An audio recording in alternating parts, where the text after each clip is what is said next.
Thank you, Mr. Chairman, for convening this important hearing, for your willingness to host it here in the Senate side. Kind of nice over here. It's quiet. Yeah. Yeah, it's a little different pace. We had 4 votes yesterday. Today people will be exhausted. Yeah. But anyway, I want to thank you for doing this. I look forward to our continued partnership on this commission, and particularly as it relates to this topic. I also want to thank all of our witnesses, especially those who are on the front lines and have even been jailed multiple times, and we'll hear from them today about the things that have been done against them. And your commitment to freedom and democracy is inspiring.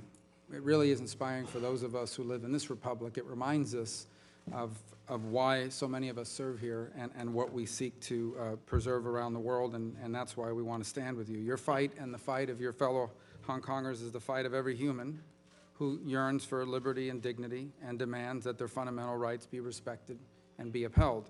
Let me say at the outset to the people of Hong Kong, we stand with you, and by we I mean this is a bicameral, bipartisan commitment, as you will see today and have seen in the past few days on these efforts across both political parties and every major figure. And not only that, but many Americans stand with you in your fight to keep your long-cherished freedoms. It was only a few months ago in May that we held a hearing on Hong Kong. It was titled "Hong Kong's Future in the Balance, Eroding Autonomy and Challenges to Human Rights." At that hearing, and even before, it was highlighted on the facts that the Chinese Communist Party has been eroding Hong Kong's autonomy and freedoms guaranteed by the Joint Declaration and by the Basic Law. The May hearing discussed the extradition bill that, if it would have passed, would have exposed everyone in Hong Kong, and that includes, by the way, 80,000 Americans who reside there, would have exposed them to the justice system, or the so-called justice system of the Chinese Communist Party. The same justice system that routinely tortures those in its custody, that denies critically needed medical care, that arrests lawyers for serving their clients, and that places the desires of the Communist Party above every and any demand for justice. The proposed bill exposed the very real and increasing threat to Hong Kong's autonomy, but few of us could have anticipated the events that would follow. Since June, the people of Hong Kong have bravely taken to the streets for 15 straight weeks in more than 400 separate demonstrations involving more than 8 million people of every age and every background. Recently, there have been very credible reports that have emerged of the police's brutal treatment of demonstrators while in their custody. This weekend, for example, we saw images of the police holding down a protester whose head was bleeding and spraying into the wound on the head pepper spray, which is an act of total cruelty. We watched the police throw tear gas grenades at journalists, many of whom were far away from the demonstrators. Since the 21st of July, pro-Beijing thugs associated with organized crime and the party's United Front activities have violently confronted demonstrators and journalists and innocent passerbys, and the police just looked on, looked the other way, and in some cases even cooperated. And while detained demonstrators have been beaten or their faces smashed into the concrete, journalists have photographed these same thugs in detention, quote unquote, smoking and playing on their cell phones after attacking journalists and demonstrators. Although Hong Kong's chief executive may have promised to withdraw the extradition bill when the Legislative Council reconvenes in October, the government's violent response to the demonstrations demands accountability. And yet, Lam and the Hong Kong government refuses to press for any accountability for the violence by Hong Kong security forces that was committed and continues to be committed against peaceful protesters. The chief executive did not listen to the outcry against the bill in Hong Kong since its introduction, rather tried to ram it through the legislature. So what's at stake? The Hong Kong government's stubbornness in the face of public outcry has launched one of the greatest people power movements we have witnessed in recent memory. The actions of the government and the people demonstrate that there are two Hong Kongs. The Hong Kong of the government, totally leveraged by the Chinese government, has proven that it is not committed to a free and autonomous future for Hong Kong, nor is it one of rule of law or of justice. The other Hong Kong, the real one, is the one of its people, the students and youth activists, artists, journalists, doctors and nurses, lawyers, accountants, business people, from every walk of life, the city's people of all ages who have shown us a Hong Kong with a vibrant civic life, prepared to stand up for its own autonomy, democracy, and liberty. It is clear that these two very different Hong Kongs are colliding, and therefore the city is at a crossroad. The fact of the matter is maintaining Hong Kong's autonomy is critical to U.S. interests, and it also has real implications for the United States and for the rest of the world. Hong Kong's status as an international trade and investment hub are just as threatened as long as the long-cherished freedoms of the Hong Kong people are being threatened. Threatened, by the way, not by us, but by the Communist Party of China. So it is my belief that it's long overdue for the United States and the free world to respond.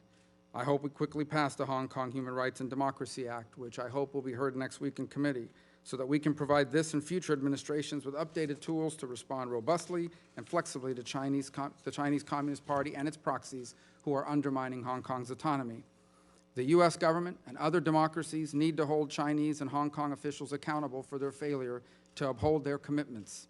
The United States and other nations have options precisely because Beijing benefits from Hong Kong's special status, a special status which has made Hong Kong an international financial center, built on the promises that China made to the world with regards to Hong Kong, which they now seek to break. China's leaders must either respect Hong Kong's autonomy or know that their escalating aggression will lead them to face real consequences, not just from the United States, but from the free world. And I issue one final warning of this regard. I anticipate fully that they will continue their work to turn the system of government in Hong Kong to resemble more like the one that exists in Macau, one that allows them to intervene in the legal system as they wish. So we're here today to examine what has happened, to look forward to Hong Kong's future. There are many challenges in our relationship with China, but Hong Kong must remain a priority. Hong Kong is not a Chinese internal affair, and the world has a responsibility to help the people of Hong Kong move towards a future that protects their individual freedoms and provides for civic well-being. And so I look forward to hearing your views and today's discussion. And I thank you for your courage and for your commitment. Thank you very much. And let me just emphasize one thing Senator Rubio said. I mean, we represent up here on this commission a diverse political spectrum, from the left and to the right and everything in between. And we have lots of differences on lots of issues. We probably couldn't even agree on what to have for lunch. But we do have one thing in common, and that is we believe that your cause is noble and just. And we are honored that you are all here today. So we want to welcome this distinguished panel. I will introduce each one of them, and then we will go to testimony. You want to do? Okay, all right. We'll yield to Mr. Smith. Thank you very much, Mr. Chairman. Thank you very much, and what a panel of heroes, the best and the bravest and the brightest. Thank you for being here and bearing witness to a very ugly truth as to what Hong Kong is doing. It has been a long, hot summer in Hong Kong, as we all know. The inspiring and courageous protests there are a daily reminder of the stark differences between free and authoritarian societies. The people of Hong Kong have shown the world that a free people will not accept the boot of repression without protest. I say frame it. The millions of Hong Kong protesters have also done the world a great service. They have exposed Beijing's plan to erode freedoms guaranteed to the people of Hong Kong by international treaty. They have exposed Beijing's pernicious and repressive behavior. And make no doubt about it, the Chinese government is both uniquely repressive and incredibly paranoid about maintaining its grip on power. Today, there are over 1 million Uyghurs interned in Orwellian political education camps. Human rights lawyers have disappeared and been horribly tortured in detention. Christians, Tibetans, and labor activists and journalists as well face egregious abuse in the most intrusive system of surveillance operating in the world today. Why would anyone want their political fate determined by Beijing? If given a choice, no one would. As inspiring as the protests have been, they have also raised serious concerns about the actions of the Hong Kong and Chinese Communist government. The violence and the use of force perpetrated against the protesters by thugs and police, I repeat myself, is extremely alarming. Representative McGovern and I were the first members of Congress to call on the Trump administration to suspend the sale of tear gas, rubber bullets, pepper spray, and other crowd control equipment to the Hong Kong police. And I agree with him. We need to quickly pass the PROTECT Act that we introduced last week. Also alarming are the repeated and irresponsible threats of intervention made by Chinese officials, particularly given that this year marks the 30th anniversary of the Tiananmen Square massacre. The Hong Kong and Chinese governments are alone responsible for the grievance expressed by the protesters, and they alone can peacefully end the protests by addressing the demands for universal suffrage and investigation of police threats. Blaming the United States government and blaming the U.S. Congress for the protests is an act of cowardly propaganda and not befitting of a nation such as China, which has aspirations of global leadership. It is time for the U.S. policy to respond to Beijing's long-term ambitions in the Hong Kong and pass the Hong Kong Human Rights and Democracy Act. 5 years ago, Mr. Chairman, I introduced the Hong Kong Human Rights and Democracy Act with my CE co-chair, Senator Brown. The bill allows for a more robust U.S. response to the steady erosion of Hong Kong's autonomy and human rights. Over the years, Senator Rubio and I have upgraded the bill, and you as well, to reflect the kidnapping of booksellers, the disqualification of elected lawmakers, the political prosecutions of Joshua Wong, Nathan Law, Benny Tai, and others. However, every single time we pushed for passage, there was opposition from the diplomats, the so-called experts, the committee chairs in both the House and the Senate, and the American Chamber of Commerce in Hong Kong. We were told not to upset the status quo. We were told that upgrading U.S. policy would undermine their efforts with Beijing and its hand-selected political leaders in Hong Kong. We were told that our bill would cost U.S. businesses. It is the exact same advice that we have been hearing on China since Tiananmen Square, and the big issue was then MFN. China experts have failed the American people, and their advice helped to gut parts of our own economy. Their advice this time will fail the people of Hong Kong as well. Specifically, Mr. Chairman, as you know, the bill directs the Secretary of State to certify to Congress annually whether Hong Kong continues to deserve special treatment under U.S. law from mainland China, that is different from mainland China, in such matters as trade, customs, sanctions enforcement, law enforcement cooperation, and protection of human rights and the rule of law. It directs the State Department not, I say not, to deny entry visas based on an applicant's arrest or detention for participating in nonviolent protest activities in Hong Kong. It requires an annual report from the Commerce Department on whether the Hong Kong government adequately enforces U.S. export controls and sanctions laws. It requires the Secretary of State to submit a strategy to Congress to protect U.S. citizens and businesses in Hong Kong from the erosion of autonomy and the rule of law because of actions taken by the Chinese Communist government. Requires the President to identify and sanction persons in Hong Kong or in mainland China responsible for the erosion of Hong Kong's autonomy and serious abuses of human rights. We have wide agreement for this legislation. It is time that it passed. I've heard it said that the business of Hong Kong is business. I believe it's clear that the business of Hong Kong is freedom. The people of Hong Kong are working to protect the rights and rule of law that are the foundation of the city's prosperity and unique vitality. This commission and so many of our colleagues in both the House and the Senate stand united with the people of Hong Kong and will not be silent in the face of threats to their continued liberties, guaranteed liberties, and way of life. The U.S. and the international community cannot be silent or just make noise with nothing that backs it up. The whole world has a stake in a peaceful and just resolution of Hong Kong's and the survival of the one country, two systems model. Hong Kong people, ya yo. Yield back. Thank you. I am proud now to introduce our esteemed panel of expert witnesses this morning. 3 of our witnesses traveled all the way from Hong Kong to provide their testimony to this Congress.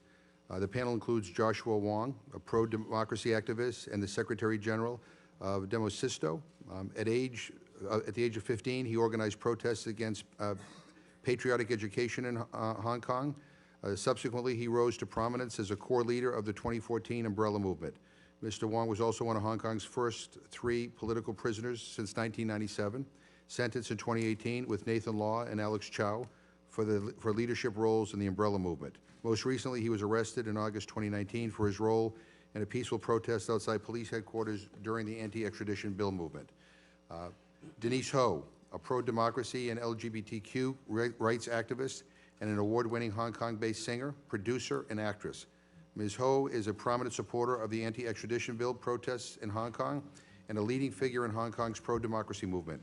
She was arrested during the 2014 umbrella movement for taking part in nonviolent protests. The Chinese government has banned her from performing in China, and in July 2019, Ms. Ho addressed the UN Human Rights Council in Geneva on Hong Kong, during which she was repeatedly interrupted by the Chinese delegation. Sunny Zheng, a spokesperson for the Hong Kong Higher Education International Affairs Delegation, and an activist from the Student Union of the University of Hong Kong. Established in July 2019, HKIAD includes all student unions of universities in Hong Kong with the primary mission of raising global awareness and support for Hong Kong's anti-extradition bill protesters and the pro-democracy movement. Mr. Zheng has participated in and organized exchange events and conferences in Hong Kong, Taiwan, South Korea, United States, and United Nations, and he recently gave a speech in the UK House of Commons in support of Hong Kong. Sharon Home, the Executive Director of Human Rights in China, where she leads its international advocacy and strategic policy engagement with NGOs, governments, and multi-stakeholder initiatives. HRIC has covered human rights and democracy development in Hong Kong extensively, including the 2014 umbrella movement. Ms. Home has presented in numerous hearings on a wide range of human rights issues before key European, U.S., and international policymakers. She is a professor of law emerita at the City University of New York School of Law and has taught law for 18 years, including training judges, lawyers, and law teachers at 8 law schools in China. Daniel Garrett, a PhD, an author, photographer, and political scientist focusing on Chinese security, politics, and the securitization of Hong Kong. Since 2011, he has documented over 600 demonstrations, marches, and rallies in Hong Kong, including most recently the anti-extradition bill demonstrations. Dr. Garrett is a doctoral graduate of City University of Hong Kong with over 20 years of engagement with Hong Kong and completed his dissertation on one country, two systems under China's national security framework. Dr. Garrett was a career national security professional, providing strategic counterintelligence, threat analysis, and served at the Defense Intelligence Agency, National Security Agency, and in the United States Air Force. So I want to thank you all for being here. We are honored by your presence, and we will begin with you, Mr. Wong.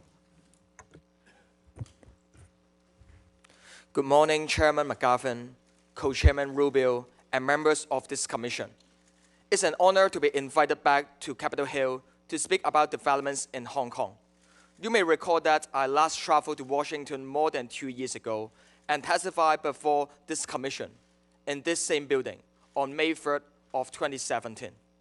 While I said back then Hong Kong's one country, two system was becoming one country, one and a half system, I don't think there's any doubt among observers who have followed recent events. Today, we are approaching dangerously close to one country, one system. The present state of affairs reflects Beijing's inability to understand, let alone govern, a free society. The ongoing demonstration began on June 9th, when 1 million Hong Kongers took to the street in protest of proposed legislation that would have allowed criminal suspects to be extradited from Hong Kong to China, where there are no guarantees of the rule of law. Still, before the night have ended, Chief Executive Carrie Lam announced the bill's reading would assume and resume in 3 days. Hong Kongers were preparing for the last flight on June 12th. And then the unthinkable happened. Knowing that Beijing controlled enough votes in the Legislative Council, protesters surrounded the complex earlier in the morning, successfully preventing lawmakers from convening. I was then serving my 3rd jail sentence. For a moment, I wondered why the news channel was replaying footage of the umbrella movement, although it was not long before I realized Hong Kongers were back with even stronger determination. Lam suspended the bill on June 15, but fell short of fully withdrawing it. A historical 2 million people demonstrate the following day, equivalent to 1 in 4 out of our entire population. I'm not aware of anything comparable to this level of discontent against a government in modern history. I was released exactly 3 months ago, on June 17, and have since joined fellow Hong Kongers to protest in the most creative ways possible. In addition to the bill withdrawn, we demand Lam to retract label on us as rioters, drop all political charges, and conduct an independent investigation into police brutality. Some of us crowdfunded for newspaper advertisement ahead of the G20 summit in late June, calling for the world not to neglect Hong Kong.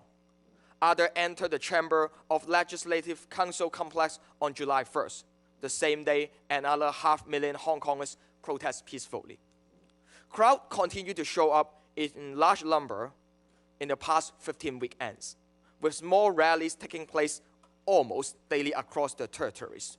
But the government would not listen. Instead of diffusing the political crisis, it dramatically empowered the riot police. The movement reached a turning point on 21 of July. That night, pro-Beijing thugs with suspect ties to organized crime gathered in the Yunnan train station and indiscriminately attacked not just protesters returning home, reporters on the scene, but even passers-by. The police refused to show up despite repeat emergency call, plunging Hong Kong into a police state with mob violence. On August 5th alone, the day Hong Kongers participate in a general strike, riot police shoot 800 canisters of tear gas to disperse the peaceful mass. Compare that to only 87 fire in the entire umbrella movement 5 years ago. The police excessive force today is clear. Their excessive use of pepper spray, pepper balls, rubber bullets, beanbag rounds, and water cannons, almost all of which are imported from Western democracy, are no less troubling. In light of this, I applaud Chairman McGovern and Congressman Smith for introducing the Protect Hong Kong Act last week. Americans' company must not profit from the violence crackdown of freedom-loving Hong Kongers. Co-Chairman Rubio is also right for recently writing that Hong Kong's special status under American law depends on the city being treated as a separate customs area. Beijing should not have it both ways, grabbing all the economic benefit of Hong Kong's standing in the world, while erosion of our freedom. This is the most important reason why the Hong Kong Human Rights and Democracy Act enjoys the broad support of Hong Kong civil society. Lam finally withdrew the bill earlier this month, but just as protesters have long stopped calling for her resignation, this decision was almost meaningless by now. The movement is far from over because it has long moved beyond one bill or one person. Our most important demand is genuine structural change in Hong Kong, which means free election. Our government's lack of representation lies at the heart of the matter. As I speak, Hong Kong is standing at a critical juncture. The stakes have never been higher. We are confronted by the huge Chinese military build-up just across the border in Shenzhen. President Xi Jinping is unlikely to take hardline action before the upcoming National Day in October. But no one can be sure what's next. Sending in the tanks remain irrational, but not impossible. With Chinese interference in Taiwan, Tibet, and especially Xinjiang, it serves as a reminder that Beijing is prepared to go far in pursuit of its grand imperial project. I was once the face of Hong Kong's youth activism.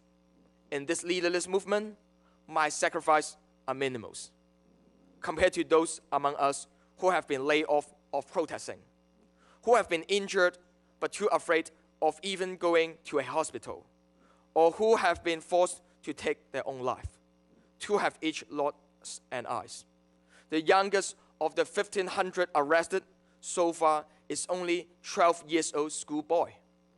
I don't know them personally, yet their pain is my pain. We belong to the same community, struggling for our right of self-determination, so we can build one brighter and common future.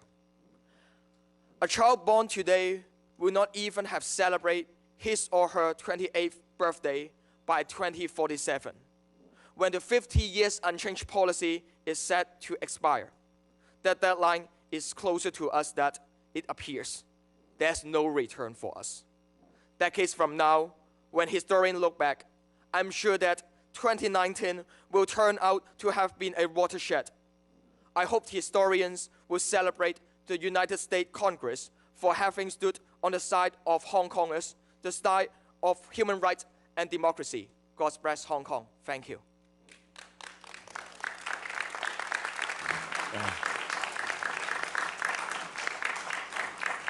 Ms. Ho, welcome.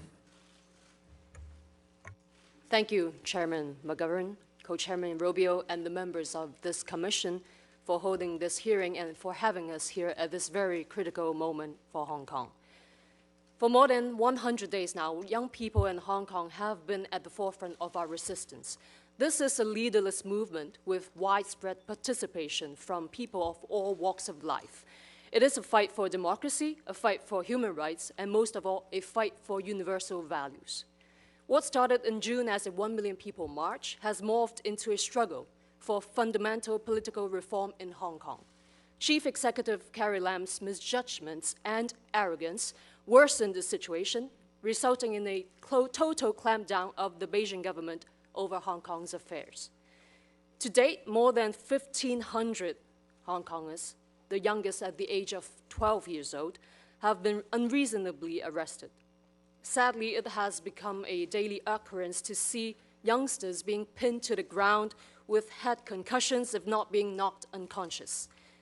On the other hand, riot police and plainclothes officers have since early on deliberately hidden their ID numbers and warrant cards, making it impossible for us to even certify their legitimacy, let alone hold them accountable.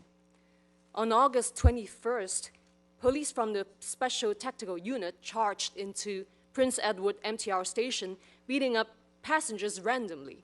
They then shut down the station for 24 hours, refusing medical care for those who were injured, raising even suspicions of possible deaths in the station. Separately, now they will be charging in secondary school yards, shopping malls, and buses where young people merely dressed in black can be searched or even arrested without justification. In other words, merely being young is a crime in the police state of Hong Kong. The protests began with an extradition bill, but at the core, it has always been about these fundamental conflicts between two very different sets of values. On one hand, the China model, which has no respect over human rights and the rule of law, and our hybrid city that has enjoyed these very freedoms for the most of its existence with a deep attachment to these universal values that the United States and other Western societies treasure. Hong Kong represents something unique in the world. We have long held dear our rule of law, transparent institutions, and the freedom of expression in a part of the world where these are most often threatened than upheld. However, this system is now under great threat. Companies like Hong Kong's major airline Cathay Pacific has succumbed to political pressure, firing dozens of employees due to their political stance. The business community is coerced into making political decisions. As a singer and activist from Hong Kong, I have experienced the suppression firsthand. Ever since the umbrella movement in 2014, I have been blacklisted by the communist government. My songs and my name are censored on Chinese internet. Pressured by the Chinese government, sponsors have pulled out, even international brands have kept their distances. For the past 5 years, and even more so recently, China tried to smear and silence me with their propaganda machines, spreading false claims. Right now, I am facing threats from pro-Beijing supporters and could face arrest and prosecution at any time. Not only have I faced difficulties in both China and Hong Kong, but the self-censorship has now spread towards global institutions and cities. Recently, the National Gallery of Victoria in Melbourne, Australia, denied venue to an event of Chinese artist Badiu Cao and myself due to security concerns. Celebrities from Hong Kong, Taiwan, and China are all pressured into voicing their unanimous support for the Beijing government and could be condemned for keeping their silence. Hong Kongers are now living in a constant fear and have unfortunately lost the most of our freedoms. For a city that has been famously known as politically indifferent, the younger generations have took up the role to safeguard our home, standing up courageously to the corrupted system in spite of increased suppression. To the rest of the world, the United States is often a symbol of freedom and democracy. The freedom Americans enjoy is something that the people of Hong Kong have long hoped for. Even though our languages and cultures differ, what we have in common is the pursuit for justice, freedom, and democracy. Through the challenges of Hong Kong, the West is also waking up to China's insinuating power in a global scale. Hong Kong is connected to the world in multiple ways, but China is trying to isolate it to exert control.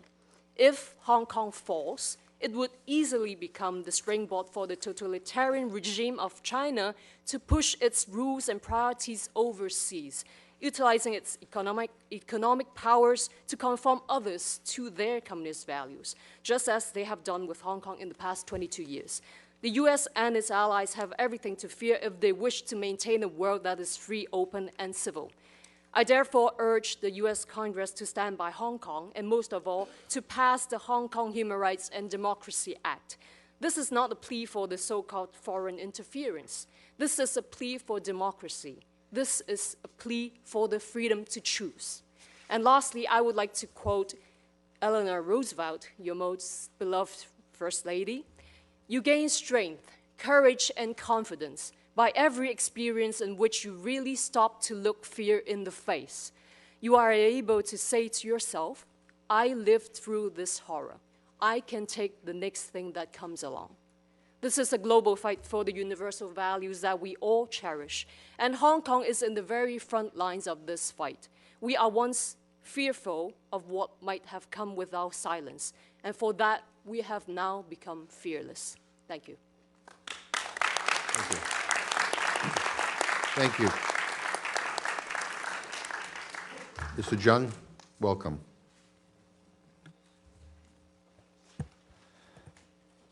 Chairman McGovern, Co-Chairman Rubio, and members of the committee, thank you for your invitation to this hearing.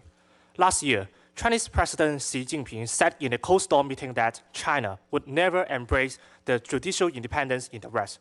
This is why people in Hong Kong are trying hard to reject the extradition bill, because we do not believe in a country who looks down on human rights, disqualifying our legislators, and kidnapping our booksellers.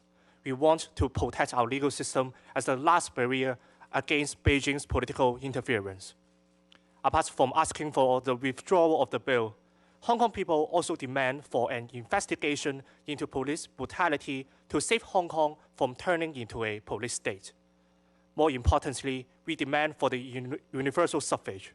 We deeply believe that without any structural political reform and a government chosen by the people, there is no possibility for Hong Kong to restore prosperity. We cannot have a society compromising the interests of individuals. The voice of these people should always be heard. Unfortunately, our government ignores our demands by saying that we have no stake in the society. Our student union members are detained, followed, beaten, and threatened. During the detainment, one of our student union members were told by the police that it was reasonable for them to rape some female protester when they frequently worked overtime. Besides, the authority tries to stop us from having peaceful car strike when more than 50,000 students participating in it. People who side with Beijing are now advocating to install surveillance cameras inside the classroom to monitor teachers and students who dare to support car strike and support the movement. This apparently violates our academic freedom and freedom of speech.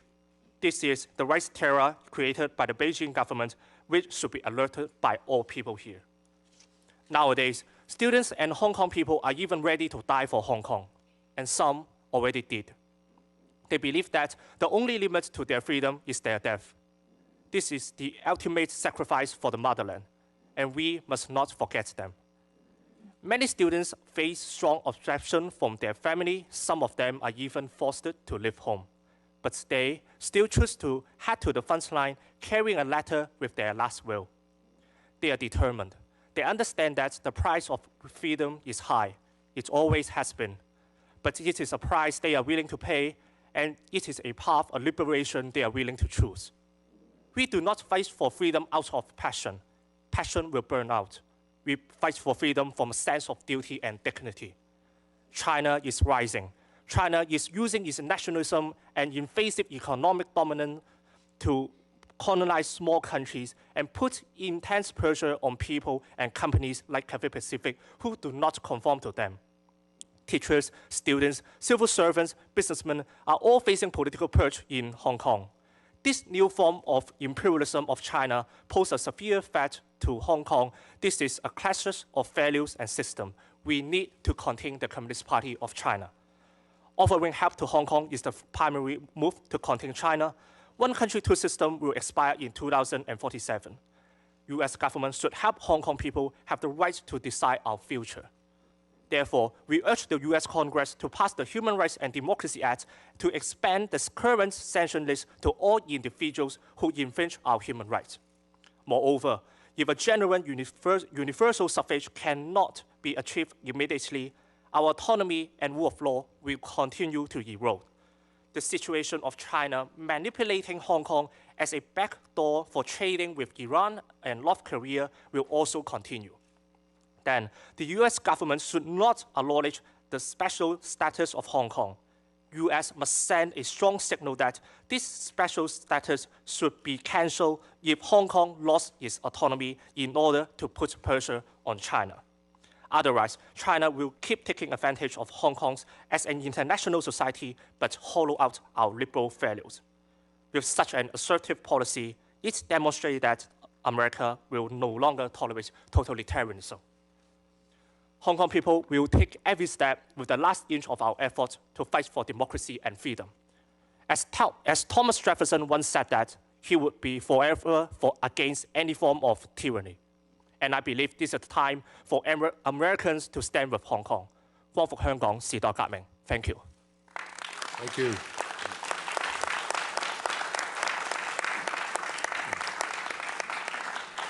Ms. Holm, welcome. Thank you. Chairman McGovern, Co-Chair Rubio, and members of the Commission, thank you for this opportunity. It's an honor for me to stand in solidarity with the frontline activists. I want to thank the Commission members for their critical support for the Hong Kong people and your leadership on the Hong Kong Human Rights and Democracy Act and the Protect Hong Kong Act. Over the past 3 months, the whole world has witnessed the historic David and Goliath standoff. And against all odds, the Hong Kong people are standing up to the powerful authoritarian regime in Beijing. In this historic battle, they are not only fighting for the democratic future of 7.4 million Hong Kong people, but they're holding the regional and global front line on preserving human dignity and rights for all people. As Congressman McGovern has already mentioned, the past summer of discontent is in fact part of years of ongoing resistance by the Hong Kong people against Beijing's encroachment on Hong Kong's autonomy, rights, and freedom. The mass demonstrations in the past have included resistance against security legislation, official brainwashing initiatives, and the gutting of the promised genuine universal suffrage.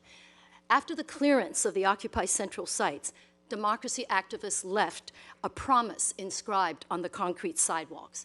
We will return. They have kept that promise. Instead of Beijing's hope for movement fatigue, the protests, supported by unflagging solidarity and broad, diverse participation of Hong Kong society, are moving into the 15th week, pressing for now 5 non-negotiable demands. The out-of-control, lawless actions of the Hong Kong police have provided mobilization fuel for Hong Kong people to add oil. As Chairman Mao said, wherever there is suppression, there will be resistance. And at the beginning of the Cultural Revolution, he also said, anyone who crushes the student movement will not have a good ending. I want to talk about the rule of law just briefly because there are tensions that were baked into the one country, two systems framework, making one country, one system, or 1.5 system perhaps an inevitable outcome. Taiwan's president, Tsai Ing-wen's takeaway from the current political crisis hits the nail on the head. Not only is one country, two systems not a viable model for Taiwan, but the Hong Kong example proves that dictatorship and democracy cannot coexist. An independent functioning rule of law is essential, yet The Chinese state constitution and numerous high-level policy pronouncements legitimizes the subordination of law to the leadership of the party. The reintroduction of the Article 23 legislation that's in the works in Hong Kong will inevitably carry imprints of the party's concepts of national security. Second, the demand for complete loyalty to the party guts the independence of key pillars of rule of law, legal profession, and the media. But Hong Kong is not the mainland yet. Despite efforts like the proposed Hong Kong national anthem law and proposed loyalty requirements, loyalty, pride, and love cannot be legislated. So it's not surprising that Hong Kong people, foreign business, and the international community have been alarmed. The outrageous and painful excessive violence and abuse of law by the police have already been extensively described. I will move to then talking about what's at stake in terms of the universal values. China's aggressive activism at the UN is undermining international standards, weakening the existing human rights mechanisms, and restricting the participation of independent civil society. This cuts Hong Kong people, as well as human rights defenders on the mainland and Tibetan and Uyghur communities, from the key international platforms that's available to press for accountability. With this, instead of the West's hope for convergence, China is not only playing by the rules, it is vocally and persistently asserting a set of relativist criteria that it alone can apply, and pushing for Chinese models of human rights, democracy, and development. That is, no human rights, no development, and no democracy. This rhetoric helps to intimidate, silence, and deflect from the accountability of the state. I want to point quickly to its role in blocking independent voices. China sits on the ECOSOC Committee of the UN, and Gongos, who do not face any objections, such as the interruptions of Denise Ho's recent intervention at the Human Rights Council. The intervention last week by Patsy Ho, the representative of the Hong Kong Federation of Women, is illustrative. She not only defended the SAR government's handling of the protests, but she accused the Hong Kong protesters of child exploitation and more. Patsy Ho, co-chairman and director of Macau casino operation, and is also a standing committee member of the Beijing Municipal Committee of the Chinese People's Consultative Conference. Because I am out of time, I want to really take the time to jump ahead to the problem of in addition to the disinformation campaign, including the egregious use by the China Daily on 9/11 of a photo depicting the destruction of the World Trade Towers to warn of terrorist attacks by Hong Kong protesters.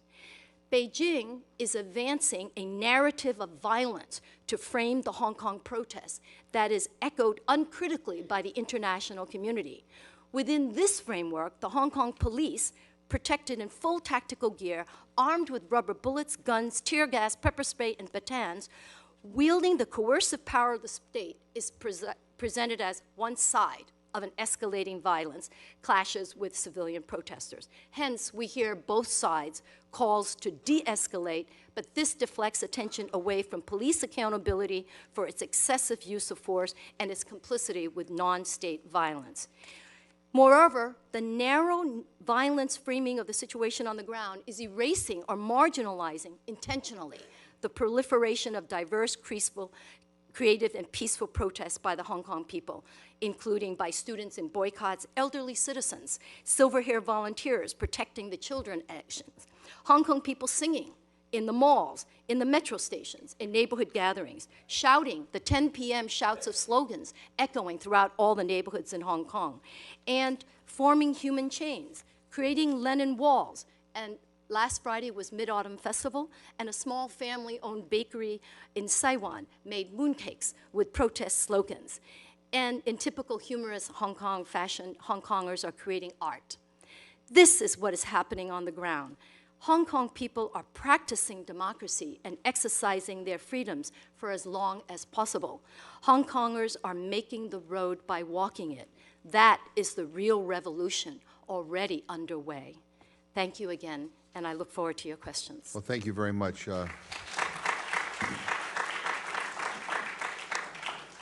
Dr. Garrett, thank you for coming, and we welcome your testimony.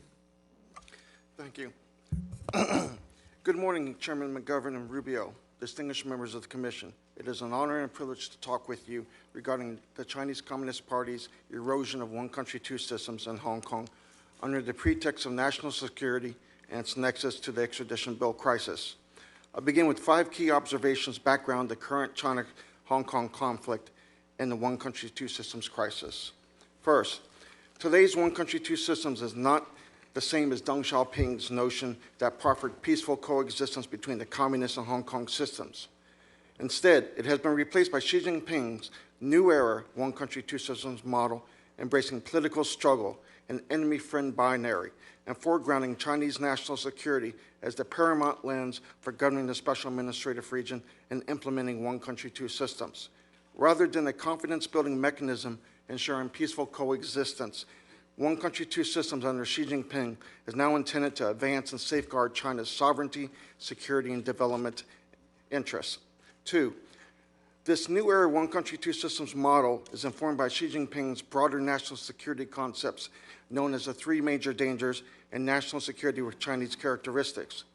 The former situates communist China at imminent risk of being invaded, toppled, and separated, and its development, reform, and stability sabotaged, thereby leading to the derailing of China's rise, socialist modernization, and the one country, two systems policy.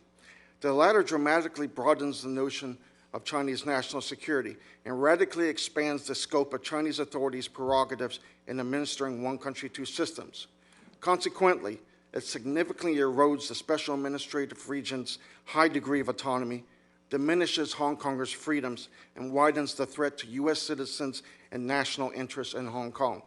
Third, under Xi Jinping's new security paradigms and new era one country, two systems model, dissident Hong Kongers have been systematically enemified and securitized as mortal threats to the party state and banned or removed from positions of political power. Elections have been partially nullified, Hong Kongers disenfranchised, and terrorized with real and rhetorical political violence.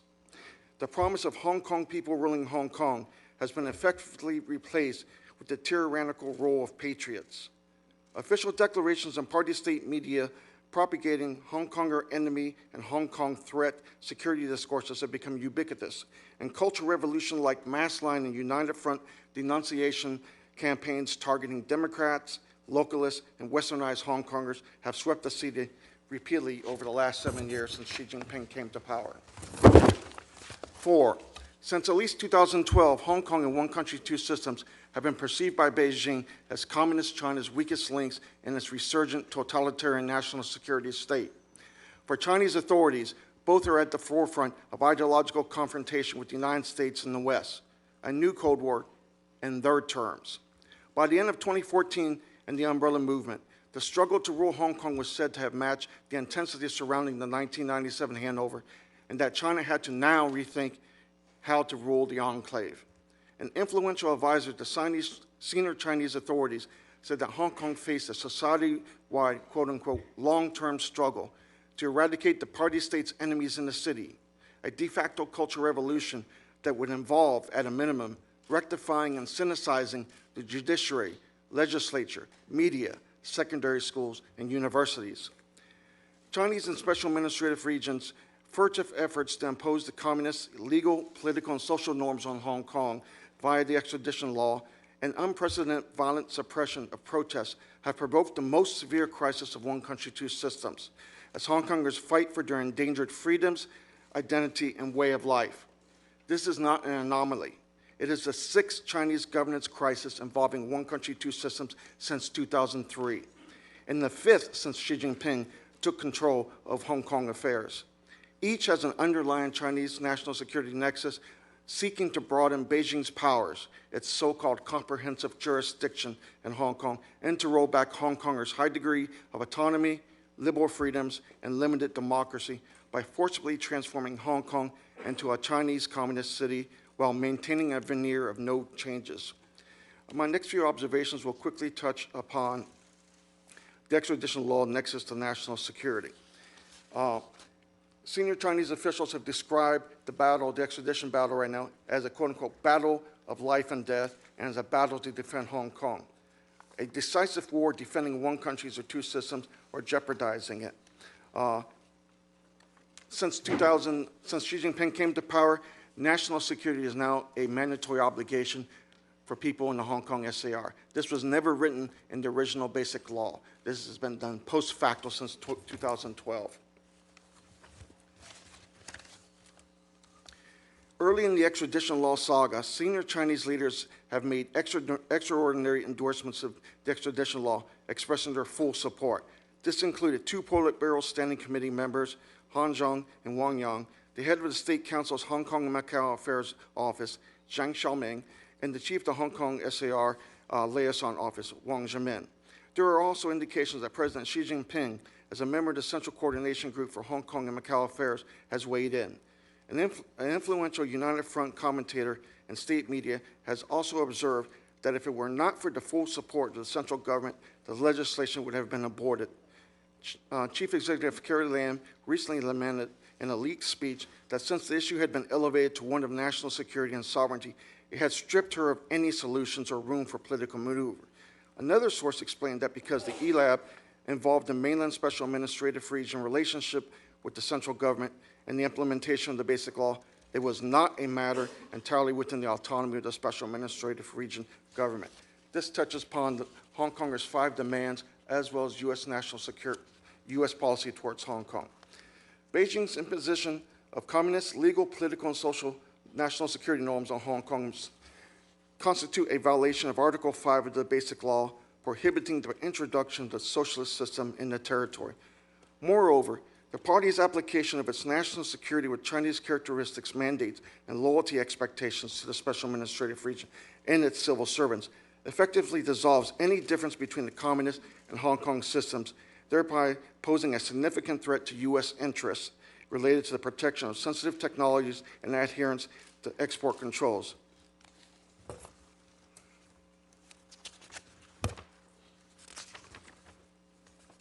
My last 2 comments before I submit the rest of my testimony. The Hong Kong police force has been militarized and nationalized by the Chinese Communist Party, effectively becoming its little gun in the Special Administrative Region. Since the beginning of 2019, mainland police have been tasked by President Xi with, quote-unquote, preventing and countering color revolutions, unquote. China's public security minister subsequently ordered police to firmly, quote, firmly fight to protect China's political security, unquote, defend its national security and the leadership of the Communist Party. Earlier, Hong Kong police had received similar national security tasking from Vice Premier Han Zheng, who, in August 2018, charged them to, quote-unquote, firmly and effectively safeguard China's national security and rule of law by accurately and comprehensively implementing one country, 2 systems. Also, according to a vice chairman of the State Council's Chinese Association of Hong Kong and Macau Studies, the Hong Kong police were now, quote-unquote, on the forefront when it came to curbing Hong Kong independence, which meant their duty was not just to maintain public order, but to defend national security too. Chinese Chief Executive Carrie Lam, in a leaked speech, also iterated that the Hong Kong police were the only solution that they currently possess in dealing with the extradition process. In no small way, the Hong Kong police have become the Special Administrative Region's People's Armed Police. My last comment. Chinese authorities have dedicated significant academic, legal, political, propaganda, and United Front resources to systematically manipulating and recasting Deng Xiaoping's era content and understandings of the Basic Law in one country, 2 systems to accommodate Xi Jinping's totalitarian national security mandates, logics, and outlook. The Chinese Association of Hong Kong and Macau Studies, or Hong Kong Macau Studies Association, a shadowy political warfare-like think tank connected to the State Council's Hong Kong and Macau's Affairs Office, is one of these new subversive vehicles. Concomitantly, a network of party state constitutional and basic law experts and scholars, some attached to the National People's Congress Standing Committee, Hong Kong Basic Law Committee, have similarly contributed significantly to the erosion of one country, 2 systems policy, mobilized political violence, and informed the central authorities' understandings of the actual situation in the region. All these united frontiers are key players in the erosion of Hong Kong's freedoms and democracy and enablers of state tyranny. Thank you. Thank you very much. I'll save my questions to the end. I'm going to yield now to the co-chair, Senator Rubio. Thank you, and I'll just ask one question because I know members have places to go and I want them to get in on this. But you know, the key issue before us is autonomy. If you go back in 2014, they took away universal suffrage for the chief executive. In 2016 and 17, they jailed, they disqualified 6 Democratic lawmakers from legislative council seats using a very controversial interpretation of the Hong Kong Constitution. And then in 2019, this effort at the extradition bill. So my question to all the panelists is, how would you describe the state of Hong Kong autonomy today?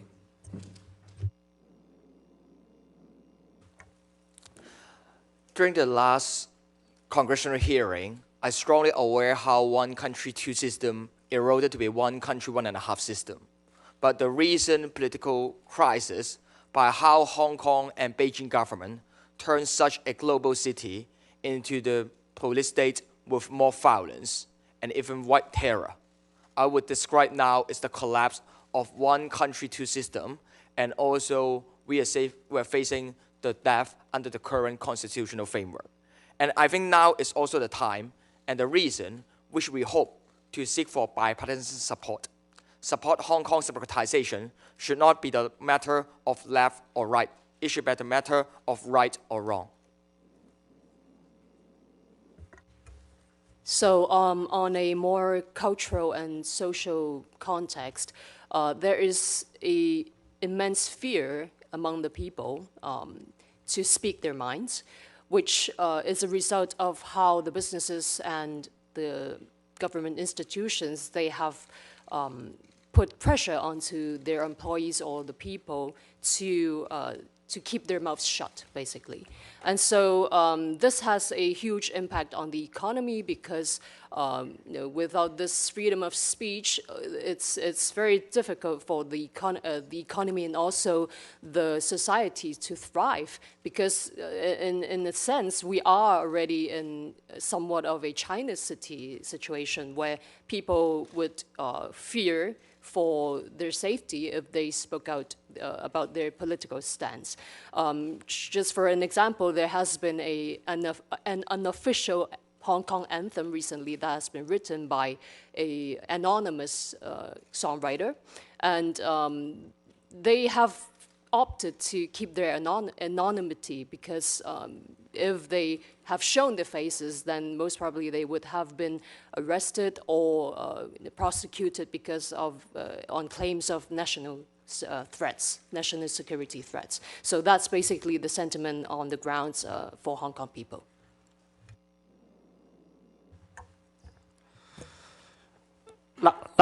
Last year, the USCC published a report concerns that Hong Kong is becoming more likely like any other Chinese city.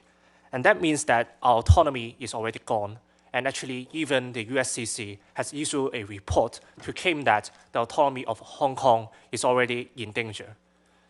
In UK, when I met some politicians, I would tell them that the Chinese government already breached the Sino-British Joint Declaration. And that's why I would say the autonomy of Hong Kong is already dead. And that's why we urge the US government and other free world countries try to help with Hong Kong with many, like passing the Human Rights and Democracy Act. And you can pass the Global Magnitsky Act in other countries, urge your allies to pass them, to let other free world countries to stand with Hong Kong. The economy, Senator Rubio, question is extremely important because post-1989, that was a decision that was made by the Communist Party. We're going to go forth back into market and economic reforms, but absolutely no political reforms. This has been echoed by the chief executive when she endlessly has been having these kind of ridiculous press conferences where she says nothing. One thing she does say is, we need to restore the economy. We need to restore economic order, and completely ignoring the structural political issues that is causing a lot of the fundamental unrest. So the other point I wanted to add is that the Hong Kong economy was not delivering the goods to most of the Hong Kong people. The Tycoons and probably the Triads were doing quite well, but not the majority of Hong Kong people. Hence, we have the housing problem, the education problem, the problem of the elderly with not adequate care, and so forth, and health care. So the economy wasn't delivering, and I think what needs to happen, yes, there should be a renewal of the economy, but it's going to be an economy that works for all the people. If I could pick up quickly on Sunny's reference to autonomy. Autonomy, what it means for the Communist Party is we only need to look at the so-called autonomous regions in Tibet and Xinjiang. What autonomy means is no cultural, no language, no history, no right to believe or practice your faith under the Sinicization of religion, which is an oxymoron. And their understanding of autonomy even extends to past this life. As you know, the party is trying to now control reincarnation. So they also trying to impose a notion of Chineseness. What kind of Chineseness? Well, Xi Jinping's notion of Chineseness under the Chinese dream and what is Chinese. But Hong Kongers are quite complex as a history and language and culture, and I think Hong Kongers are going and are negotiating what it means to be a Hong Konger, whether it includes being a Chinese. Does it mean that? And I think that's what it means to be free, the right to decide and determine in this complex way, what does it mean to be who we are? And that is absolutely antithetical to the DNA of the Communist Party and its notion of autonomy, because it doesn't exist. Thank you. The rule of patriots in Hong Kong basically means that there is no substantive high degree of autonomy. Basically, under Xi Jinping, a democratic centralism is practiced. They may solicit input from the Hong Kong government, but once Beijing makes a decision, the SAR government has to implement it. Building on Dr. Holmes' comments here, national identity is now a national security issue for the Communist Party in Hong Kong.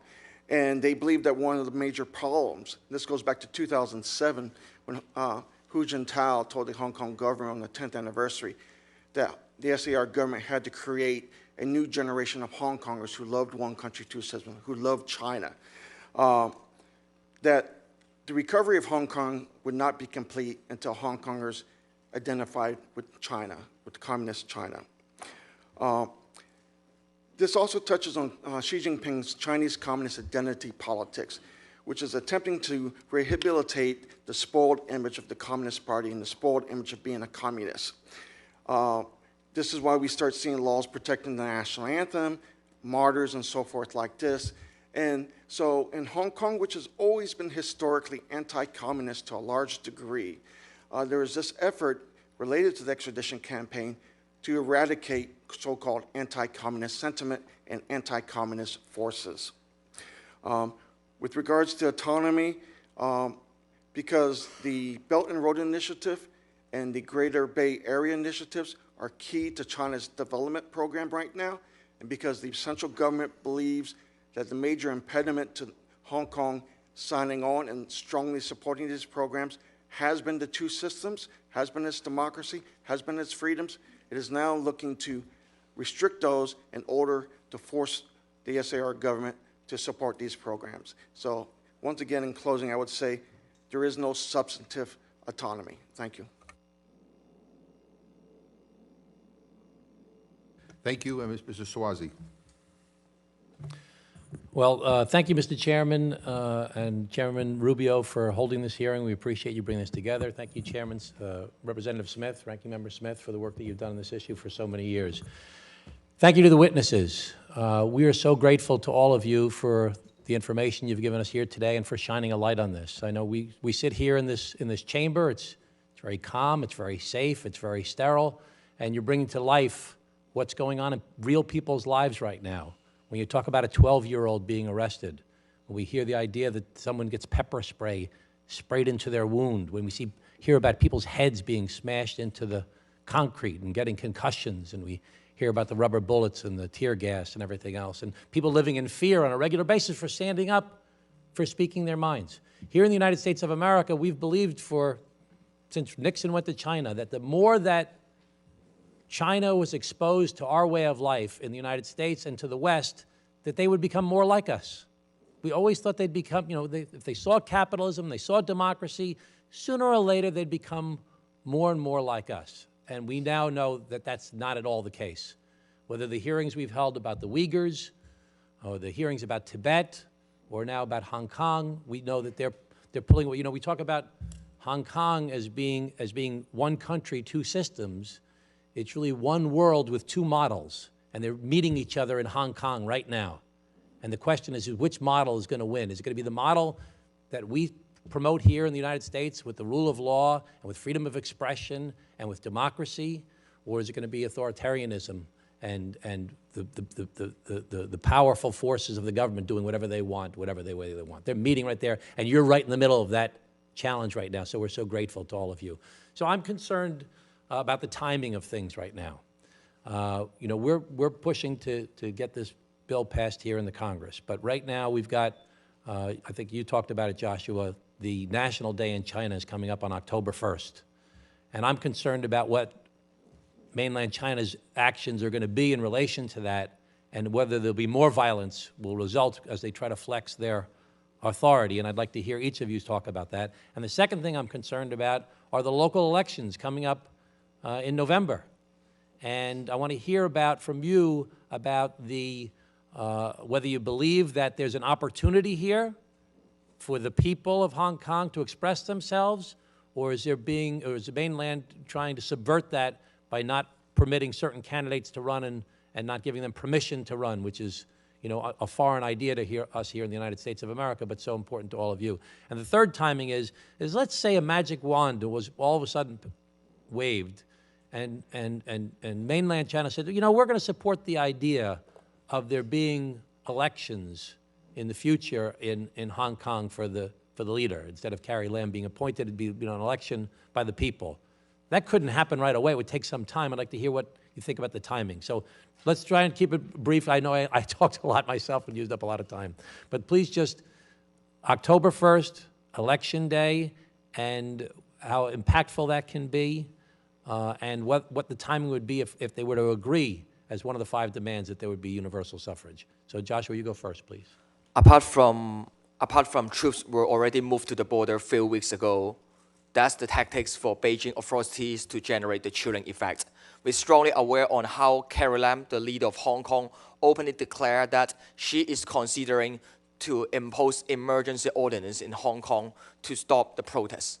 Emergency ordinance is the colonial era law, similar as martial law. It authorized the power for Chief Executive of Hong Kong to shut down the internet, cut the public transport, and even cut the air traffic. We all know that political crisis must solve by political system reform. That's the reason we urge Beijing not to handpick the leader. Please let us enjoy the right of free election. But they just conduct and consider to use this kind of martial law before or after the Chinese National Day. I think that's the reason not only people defense on human rights must care about, even businessmen that focus on and enjoying economic freedom and open business environment. They should aware on how Hong Kong is not only on the brink of bloodshed, it's also under the threat of those martial law and white terror. So I really hope to have bipartisan support to pass the Hong Kong Human Rights and Democracy Act. After explaining what's happening before after Chinese National Day, the upcoming District Council elections scheduled on 24th of November, with the track record of how Beijing unseated democratically elected lawmakers, including Nathan Law and Agnes Chow, the one who hoped to run for office on early last year. We strongly expect and aware that Beijing will still keep its hardline policy to Hong Kong and to block or bar youngsters to run for office. As the one who engaged in street activism, I also hope the voice of young generation could be heard inside the institution. And at the same time, I'm also will make certain announcements in the late September or early October for myself will run for office on the district council or not. If Beijing government ban me to run for office, they need to pay the price on Hong Kong protests and also in the international communities. So in Hong Kong, there are many pan-democrats and many pro-Beijing folks. Is there a chance that could change, that dynamic could change because of the protests that are going on? In district council, we have 452 seats. And more than 75% of the seats are almost dominated by pro-Beijing camp. And on 24th of November, we hope pro-democratic camp can get a good turnout to show the power of people. So I just want to, emphasize the timing coming up. October 1st and November 24th are big days that could have a big impact on what Beijing is doing and what is happening from the people. And it could be a flashpoint. We have to be very conscious of that. Denise, do you want to go ahead? Yes, personally, I don't feel that October 1st would be something to stop the people from going onto the streets, as the sentiment is still very, very determined and very strong among all walks of life. And so this fight has been able to sustain itself because of this sort of creativity and the flexibility of the people. And so I believe that without a sincere answer or solution from the government, the people won't be backing down. And so on the side of how the communist government, they would be suppressing us on the even escalating level, I don't think, personally, I feel that there are probably already Chinese police among the Hong Kong police force. There have been several occasions where the police commanders have been heard talking in Mandarin to their officers. So, on this note, I believe that Hong Kong people are already facing this sort of infiltration of the Chinese police into the Hong Kong police force. So, are you concerned about it escalating around National Day? Well, I mean, it's already on a daily basis of this sort of escalation where the police are patrolling the streets, people are arrested, just for being young, really. So I think we are already at that stage. And so, that is why we call for the U.S. Congress and also international communities to monitor this regime, that is the Xi Jinping regime, because we in Hong Kong, we are protecting these values that we all believe in, and if we fail, then what knows what would happen to the world and to the next stage. Yep. Thank you. Sunny? Yes. Okay, thank you for your question. Personally, I think on the National Day, actually, there will be more escalation on the movement. And because I know that the Chinese authority must want the Hong Kong people try to respect the National Day. But on the other hand, Hong Kong protesters, they also know that it's important to have some symbolic movement on the National Day. And that's why there will be some escalation of the movement. But I doubt if the Chinese government, they dare to use the emergency law or send out the PLA to come to Hong Kong. Because currently, China relies on Hong Kong very much. Many foreign investment from China are still coming from Hong Kong. And that's why if they deployed the PLA or try to use emergency law to crack down on Hong Kong protesters, I think this is not very promising for Hong Kong people and for the Beijing government. And Beijing government will not do something like that, I feel. Sharon, if you could talk about the elections a little bit also. I think a couple of things I want is really important that hasn't been raised. In addition to the question of infiltration and use of decoys, last August 2018, the People's Daily announced the establishment of the Greater Bay Area Police Cooperation Mechanism among Guangdong, Hong Kong, and Macau. Related to and part of this mechanism, the Guangdong Public Security Department conducted training of key Hong Kong police personnel in Guangdong. This has been followed up on. And one of the questions I think is important to press, either through the UN systems, is to raise the question of really what kind of training? I am pretty sure that the training did not include international standards on appropriate use of force, and the special procedures of the UN special experts just last week issued a joint statement about concern and also raising these questions of the need to make the police, the Hong Kong police, there are very sophisticated, detailed standards on the use of force, and that you're supposed to de-escalate, not escalate, you're supposed to reduce harm, not create harm, and that there is a whole range of police crowd control mechanisms, and they're supposed to choose. according to proportionality. So I wanted to just emphasize that. On the timing of National Day, I think we can't lose sight of the fact that Xi Jinping is not as powerful as we may think, or as he would like us to think. And that it is true that with the consolidation of power, et cetera, and his no-term limit now, both of the key positions, the fact is, what you're getting to see, the tea leaves, if you look a little more closely, is that the party leaders inside are not happy with the way that Xi Jinping has, quote, handled the Hong Kong situation. And how do we know this? We know this because Carrie Lam, the chief executive, on a Monday, I believe, said, no, no, no, no withdrawal, no, no, no, et cetera, et cetera. I withdrew it, no formal.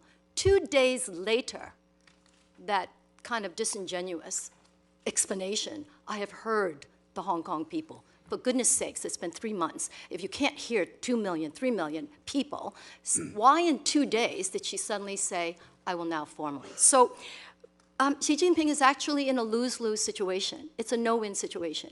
He's stuck between the hardliners, who I am pretty much concerned about, are pushing for military force, because he has already shown he's failed. Deng Xiaoping took 2 months, shut down the whole 89 student and the democracy and free trade union movement.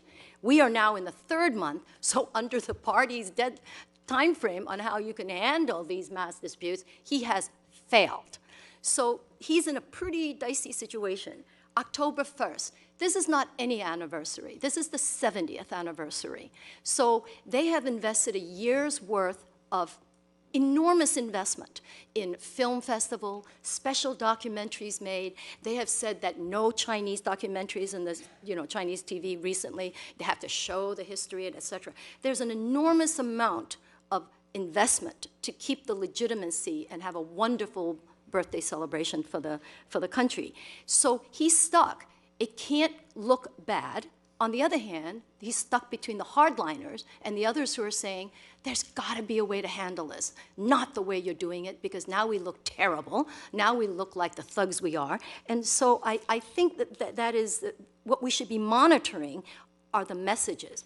And just last week, a very strange editorial appeared in Qiushi, which, as you know, is one of the major party organs. And in Qiushi, the editorial pointed out something very strange. It said, whether a country's political, this is our translation, sorry, whether a country's political system is democratic and effective, one needs to mainly look at whether the country's leadership ranks can rotate or alternate, BNT, in accordance with the law in an orderly fashion. What does this mean? We don't know, because just the fact that the Constitution eliminated the term limits for the top office doesn't mean he'll stay.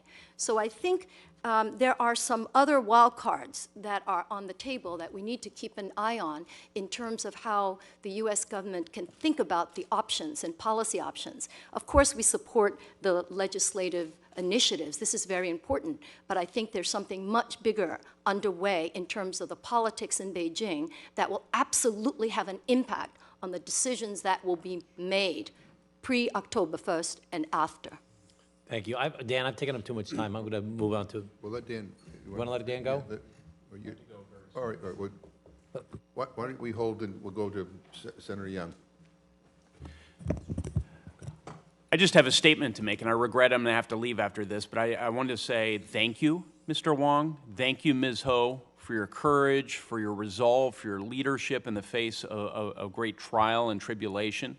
Thank you for the example you are setting for the world and for all that you're doing for freedom-loving peoples.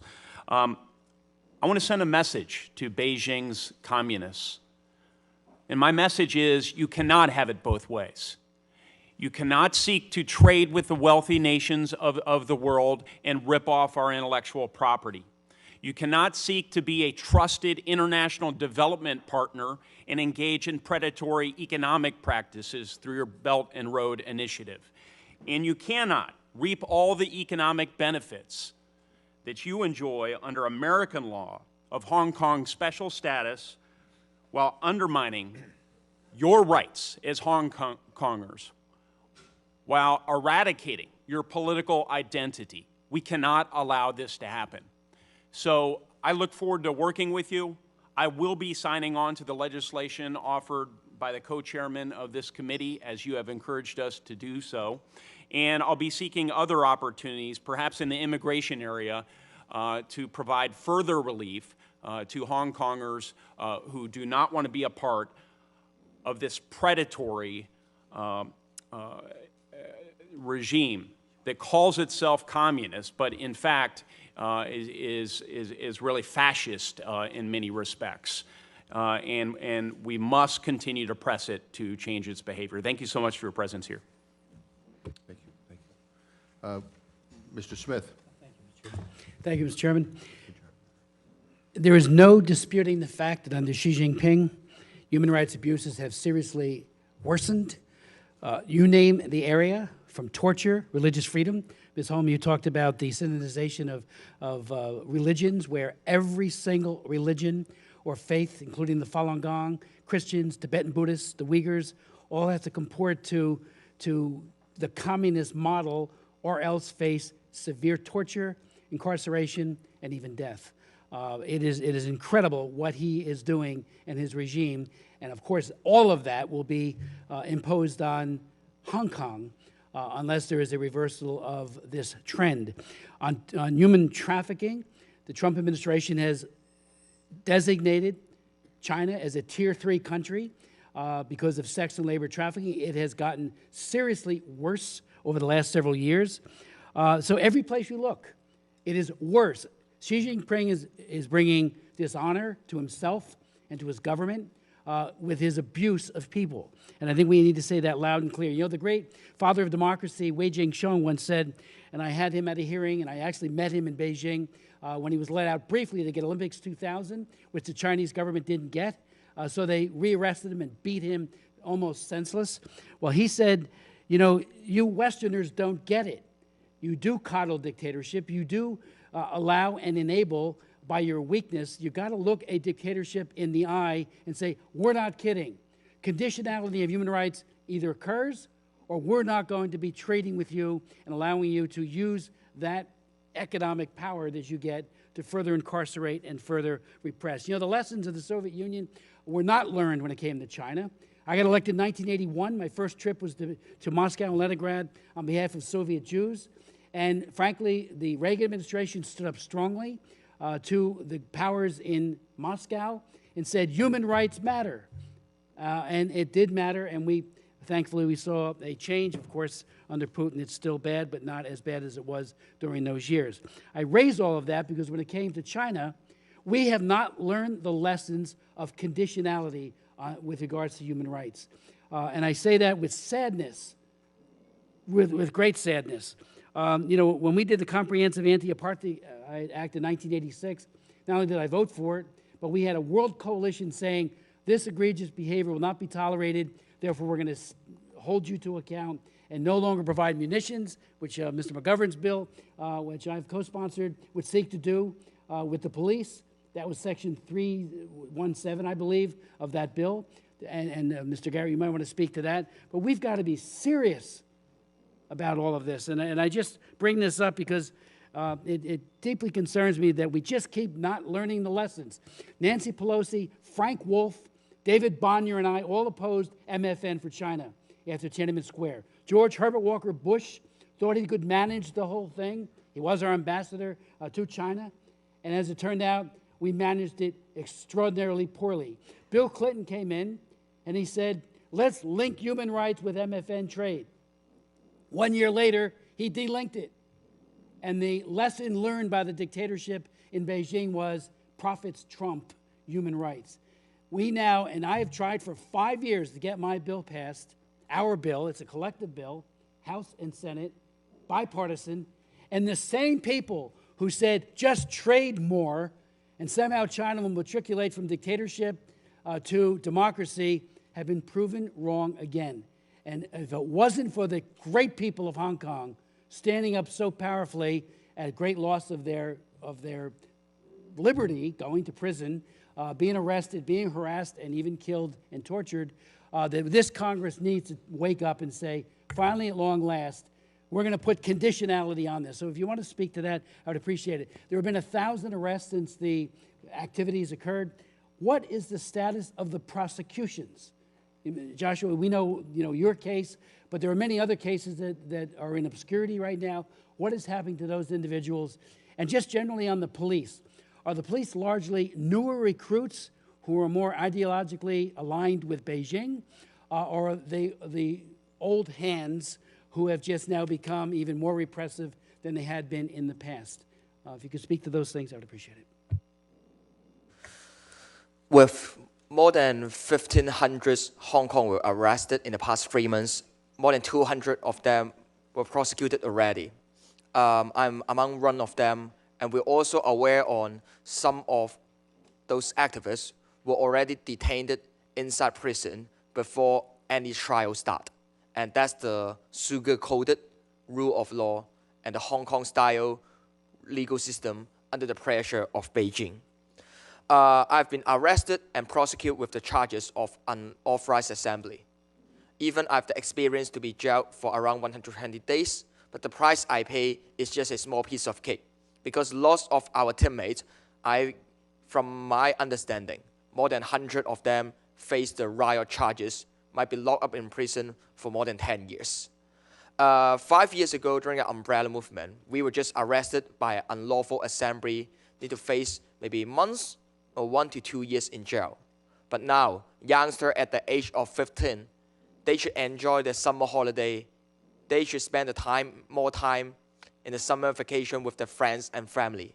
But now they are the one being prosecuted and need to face the trial, and maybe from 15 or 16 at the age, the golden year for themselves, might be already need to be locked up in prison.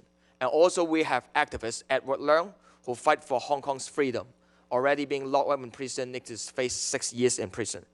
Apart from the massive arrest and prosecution, it seems to be the tactics for Beijing to silence our voice. But with how our movement still keep our momentum, just like 2 weeks ago, more than 200,000 Hong Kongers marched towards U.S. consulate in Hong Kong, urged to pass the bill and to show the global solidarity. We're also aware that the Cabinet of Chief Executive, which means member from the Executive Council, last week openly declared that Hong Kong's Chief Executive enjoy the right to appoint any secret police. Secret police is not the terms created by activists or created by journalists. It is the terms written in the current ordinance and regulation. It could authorize the power for Hong Kong Chief Executive to appoint anyone, no matter they live in Hong Kong, they live in Mainland, or they have within any kind of background. They can be appointed to be the Hong Kong police force and continue to use life-threatening force to crack down on our protests. And that's the white terror and why all of us will describe Hong Kong is a police state. I would like to add to the fact that among those who have been arrested and charged for riot, a lot of them have been on the sites, but they have not been in the front lines. They were just near the front lines, and some of them have been first aiders who have been helping other people, getting up and getting away from the sites, social workers, and of course the legislators who have been arrested. They were not charged for riot, but that is something that is shocking to the Hong Kong people, to have these legislators arrested. And so on top of that, I would like to add that the situation that is in Hong Kong, it is spreading into the international world, where this communist tactic of silencing people with fear and also with money, it's everywhere, really. It's not only in Hong Kong. As I said just now, there have been incidents in Australia where government institutions, they have kept away from me and other Chinese artists for fear of being associated with us. And also in Canada, where Hong Kong activists have been banned from a gay pride, because of security concerns, so they say. And so the fact that is the communist government, they use this sort of, the money where the brands and businesses, they would be adding this sort of suppression onto their employees and other people, and then everyone would be just silencing themselves. So this also is causing a lot of fear among Hong Kongers, and that is why this movement has been largely anonymous, because we know that for a fact if we show our faces, then we would be arrested and prosecuted for riot or unlawful assembly. I would like to supplement what Denise has just mentioned about the problematic law. Actually, the Human Rights Council of the United Nations has decried the Public Order Ordinance, which is a colonial law in Hong Kong. The Department of Justice and police force in Hong Kong, they can use this Public Order Ordinance to prosecute those protesters with a very easy way. That means that once, if the DOJ, the Department of Justice, or the police force, they try to use the Public Order Ordinance to prosecute the protester, and then actually it's very difficult for them to be not sued as guilty. And that's why this law should be abolished by the government, and we urge that actually the international society should also be aware about this law. And apart from that, I had a personal experience that a kid I had a tutorial kid, and then he was arrested in one of the political disputes around the confrontation around during the movement, and that kid was when that kid was arrested, and he immediately asked the police officer to ask him, can he call his lawyer? And the police officer, they told him that, of course you can't, because I want to torture you, because I want to make you suffer. And these police officers, they said something like that to a kid who is just under 18. And this is a real situation in Hong Kong. That's why many people are very frustrated and angry about the police brutality problem. The prosecutions is related to not only the imposition of the public order, but ordinance. It has to be an unlawful assembly. So the way in which the notice of no objection process contributes to that, that's the tool. And the tool is Hong Kongers then face this ridiculous situation where they have to have the police deny the application for a notice of no objection for a file for a group for a peaceful assembly that is to protest police violence. So you have the police denying the notice of no assembly, therefore making it an unlawful assembly, for an assembly that is to protest police violence. So that's really important that through this kind of misuse of that process, they are really violating international standards for peaceful assembly by imposing this kind of unduly restrictive administrative procedure. The police, under this procedure, then can act rampantly as both enforcement, prosecutor, because they're naming this, saying this is a riot. But a riot is a legal process. It's for the court to look at the evidence. It's for the court to see if this person engaged in illegal behavior and violent, et cetera. So right now, the police are acting as enforcement, prosecution, and executioner of orders. And that is part of the problem with looking at when we talk about and on top of that, we have politicized decision-making by the prosecution. This was also noted by independent UN experts maybe 2 years ago, saying that they were concerned about a potential pattern of politicized decisions that were being made and who to prosecute and who to pursue.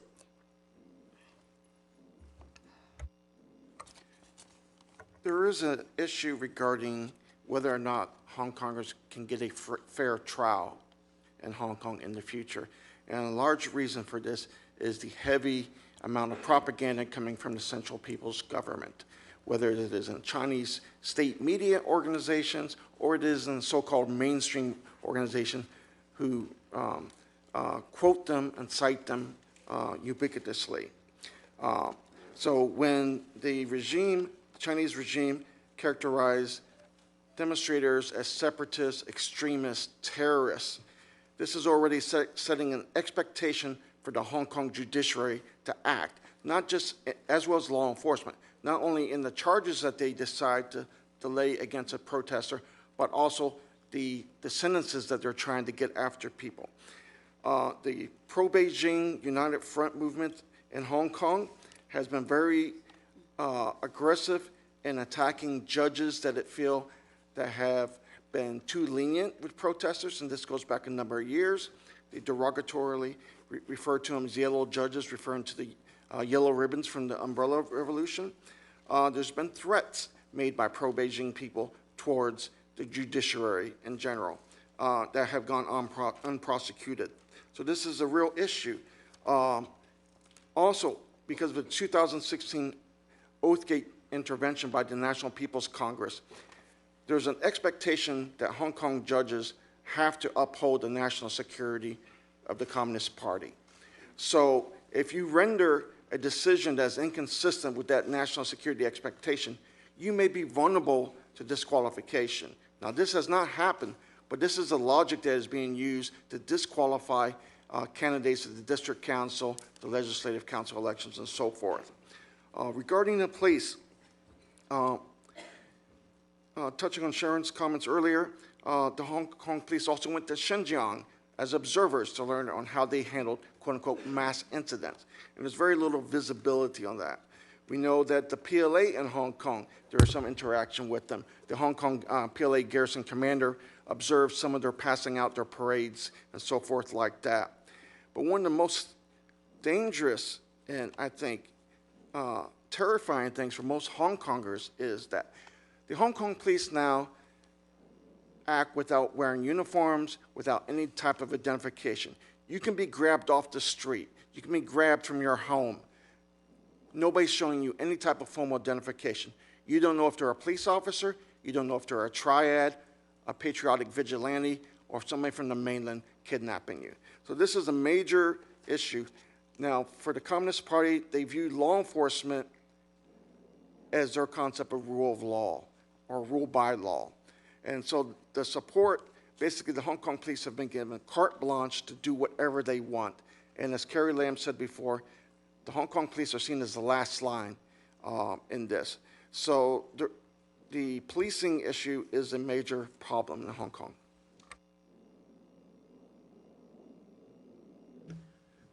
Senator King. Mr. Chairman, Representative McAdams was here long before I arrived, so I'll defer to him. Mr. McMahon, yeah. Go ahead. Thank you, Senator. Today marks a significant day in United States history. It was 232 years ago on this very day that our forefathers signed the United States Constitution. So it's, I think, with some significance that we welcome you here today to the United States Congress, the House and the Senate, to share your testimonies and as you share in this struggle, this global struggle of humanity for freedom and independence. So that Constitution, signed 232 years ago today, created a federal system, one with a Senate and a House that oftentimes, by design, there's some tension between these two bodies. It created three branches of government: an executive branch, a legislative branch, and a judicial branch.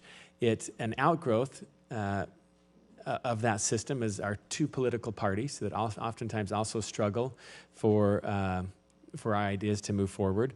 It created a system of a federal system with now 50 states that also there's a healthy tension, sometimes unhealthy, but there's a tension between that system as we struggle to move forward ideas and a rule of law. One thing that I think is important to note, though, is that we all stand together. This is a legislative and executive branch that we stand together, Republicans and Democrats, in support of the struggle for human rights, for the rule of law, and for freedom for Hong Kong. And I would echo the sentiments that have been expressed earlier, that we cannot have it both ways. We cannot have a rule of law and human rights and the struggle for freedom with the actions that we see that are undermining the very nature of that system in Hong Kong today. And so it's incredibly troubling to me to see what we have seen play out over the last 6 months.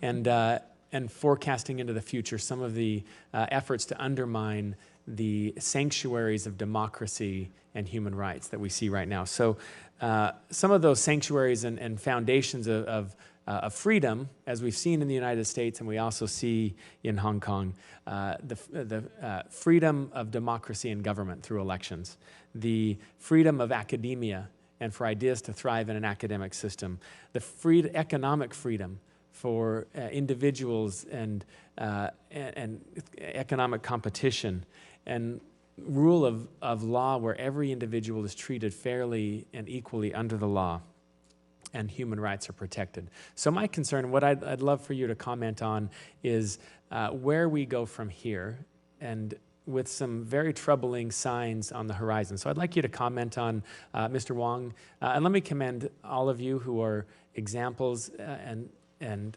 the founders of freedom, whose names I hope will be remembered 232 years from now in the struggle for freedom in Hong Kong. But Mr. Wong, Ms. Ho, Mr. Chung, and Ms. Hom, for your efforts and struggles for Hong Kong. I'd love for you to comment on, first of all, Mr. Wong, the struggle in elections for individuals to step forward. Over the last several years, the government has, as you referenced, has repeatedly rejected the nomination of candidates running for political office who have supported or been affiliated with self-determination. What challenges does that impose today and going forward for individuals who are willing to put themselves and their names forward? Taking that same look at the foundations of freedom of thought to academia, what support do academic institutions give to students as they raise their voices in support of intellectual freedom and human rights? And also to the economy and free economy as businesses. Ms. Ho, I believe, as you spoke about some of the concerns with Cathay Pacific and efforts that undermine individuality and freedom of thought in the marketplace of ideas and in the workplace. What is happening in these respective spheres and foundations of democracy, and how can we best support freedom of thought? So just let me explain what's on the mind of the young generation. In the past few years after the end of umbrella movement, lots of youngsters, no matter they uphold different kind of political belief, they still have the awareness and consensus. They hope their voice can be heard inside this institution. Apart from talk to the street, joining protests, it's also significant for us for push forward political system and election reform. Unfortunately, with those political censorship, even I'm considering to run for office, and I will make the formal announcement on late of September or early October. I'm still aware that how Beijing hope to bar the whole generation of youngsters to enter the institution. But it's lucky that with the determination and courage of Hong Kongers, they just turned the whole generation of youngsters to be dissident. And not only the generation of baby boomers, even the generation of Gen X and millennials, all they joined the fight with solidarity and unity. So I would just make it clear, Hong Kong is not only suffering from the political crisis, we are also suffering from the humanitarian crisis, especially how Hong Kong police force just hardline suppress on us. No matter the sexual harassment experienced by young lady arrested, or how injured protester would be pulled down from the ambulance by riot police directly, or how arrested person is really difficult for them and being refused to contact lawyer or even seek for any kind of medical treatment. I think this kind of hardline suppression will just turn whole of my generation and the generation younger than me, no matter on the street or get inside the institution, we will keep on together with this uphill battle, and we hope the U.S. Congress can stand with Hong Kong.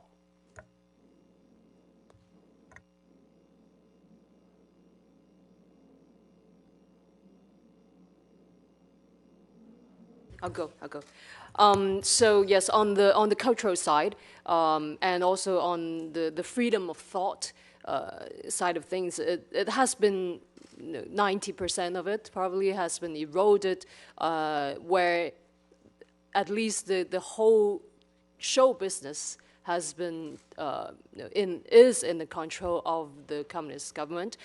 Me, along with just a very small handful of actors and singers, have spoken up for these movements, but the rest of the celebrities, they have kept their silence, and they have been forced into participating in these support campaigns on social media of, oh, I support the Hong Kong police, or I am a protector of the national flag campaigns, where they have to voice out their support to the Chinese government, or else they would be prosecuted, censored, like people like us.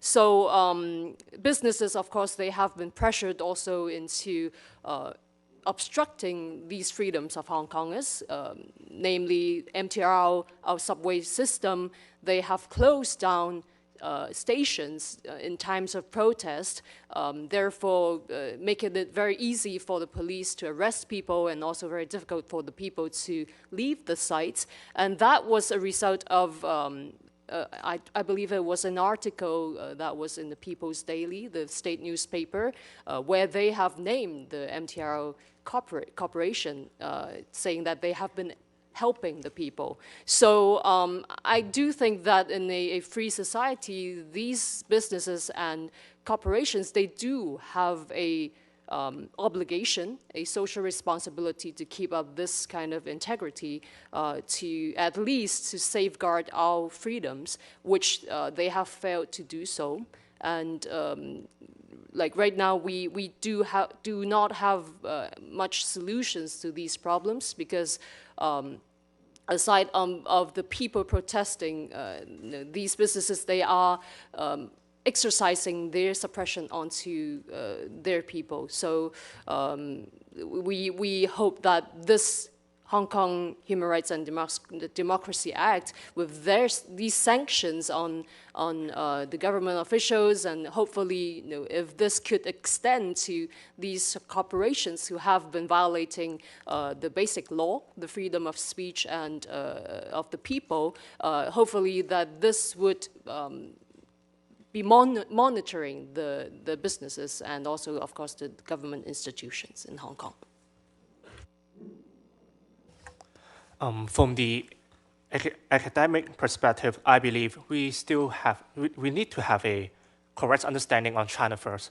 Because in 1989, when Professor Fukuyama famously declared that this is the end of the history because he believed democracy is the ultimate form of human government, and all the ideology, communism, or other authoritarianism will have no place in the coming world. But apparently, 2 decades after he gave his speech, he's wrong. And we cannot, still using the mindset of the old times, that we should continue the engagement policy towards China. We should abandon the engagement policy and try to use a more assertive way, try to understand China. Because in the campus, we know that Chinese government, they try to establish a lot of Confucius Institute around the world. And by that Confucius Institute, they are creating propaganda, try to influence the youth in other countries, including your kids. And this is not reasonable. Canada government last year, they started to shut down some of the Confucius Institutes. And I believe actually this is a global fight, because when we uphold the academic freedom and freedom of speech in the campus, the Chinese government apparently, they do not agree on that.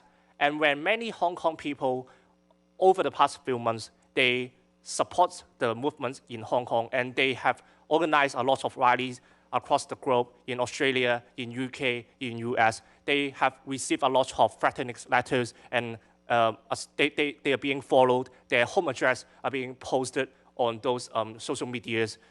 And that's why we need all the few countries, including US, to support Hong Kong people in the campus and to uphold the support the academic freedom in the long run. Thank you.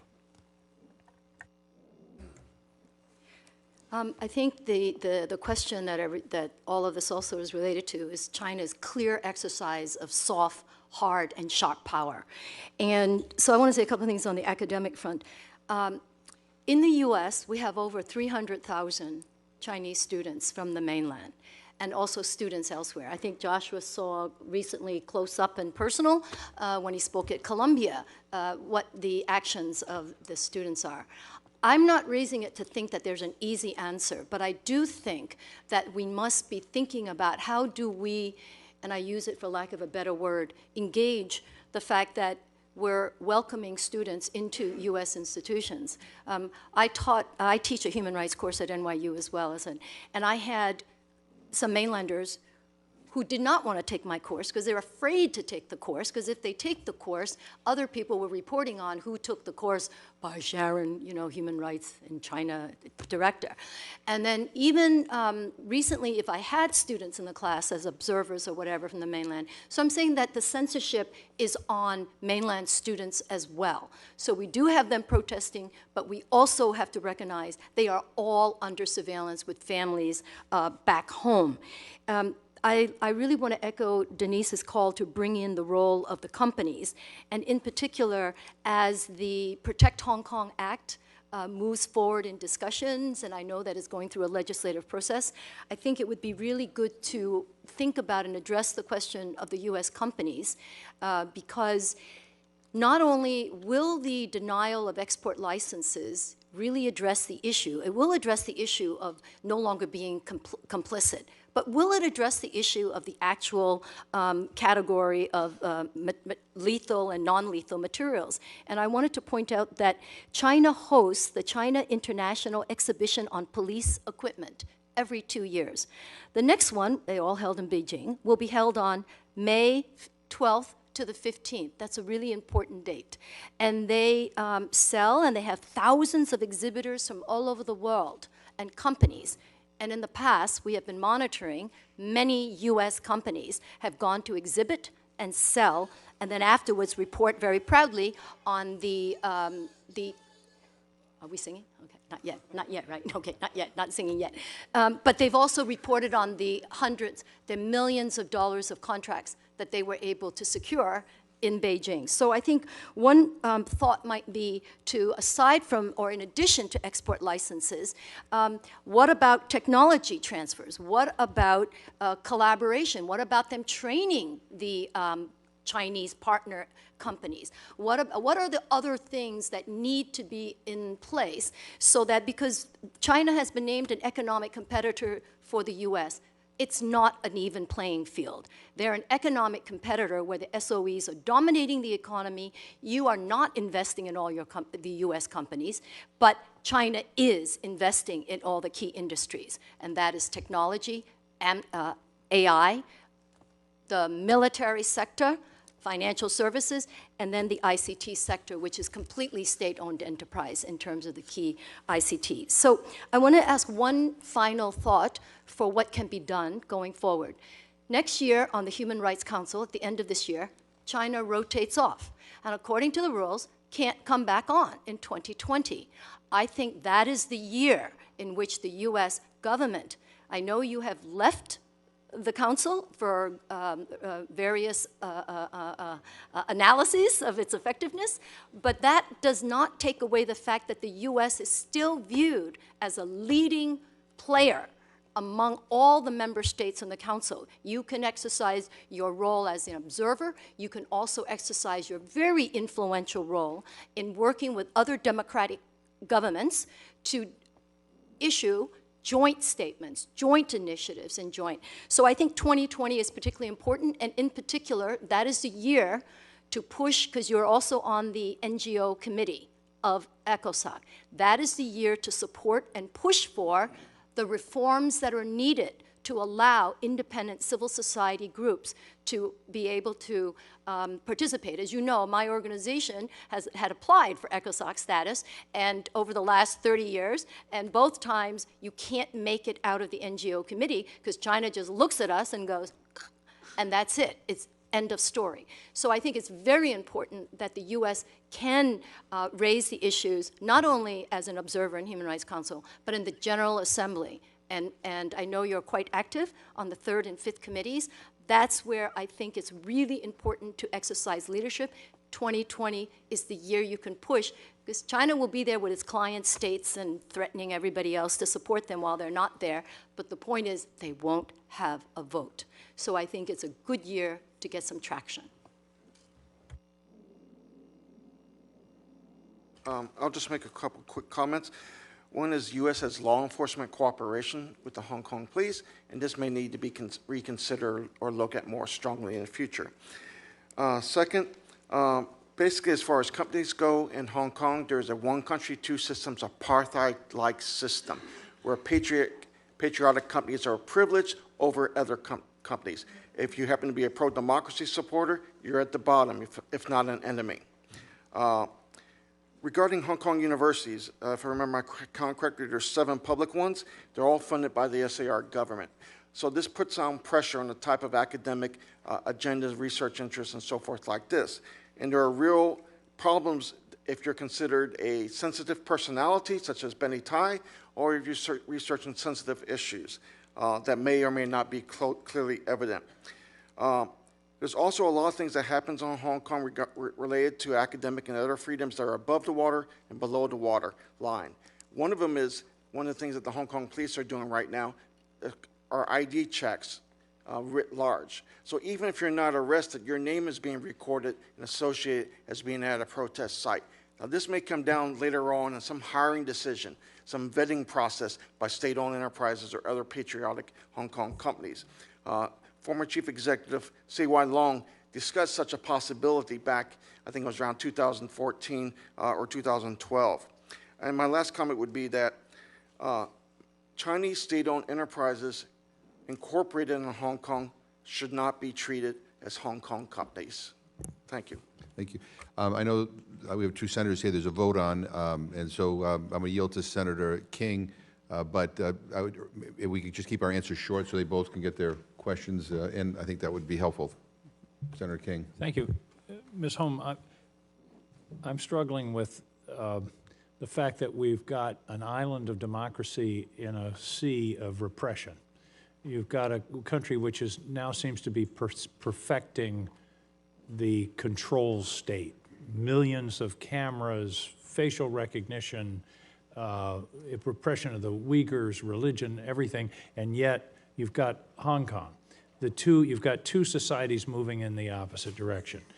Very briefly, what's the solution, or is there one? Where does this end as a practical matter? I mean, as a practical matter, there's 7 million, I understand, Hong Kongers and almost, 800 million mainlanders, whatever that number is.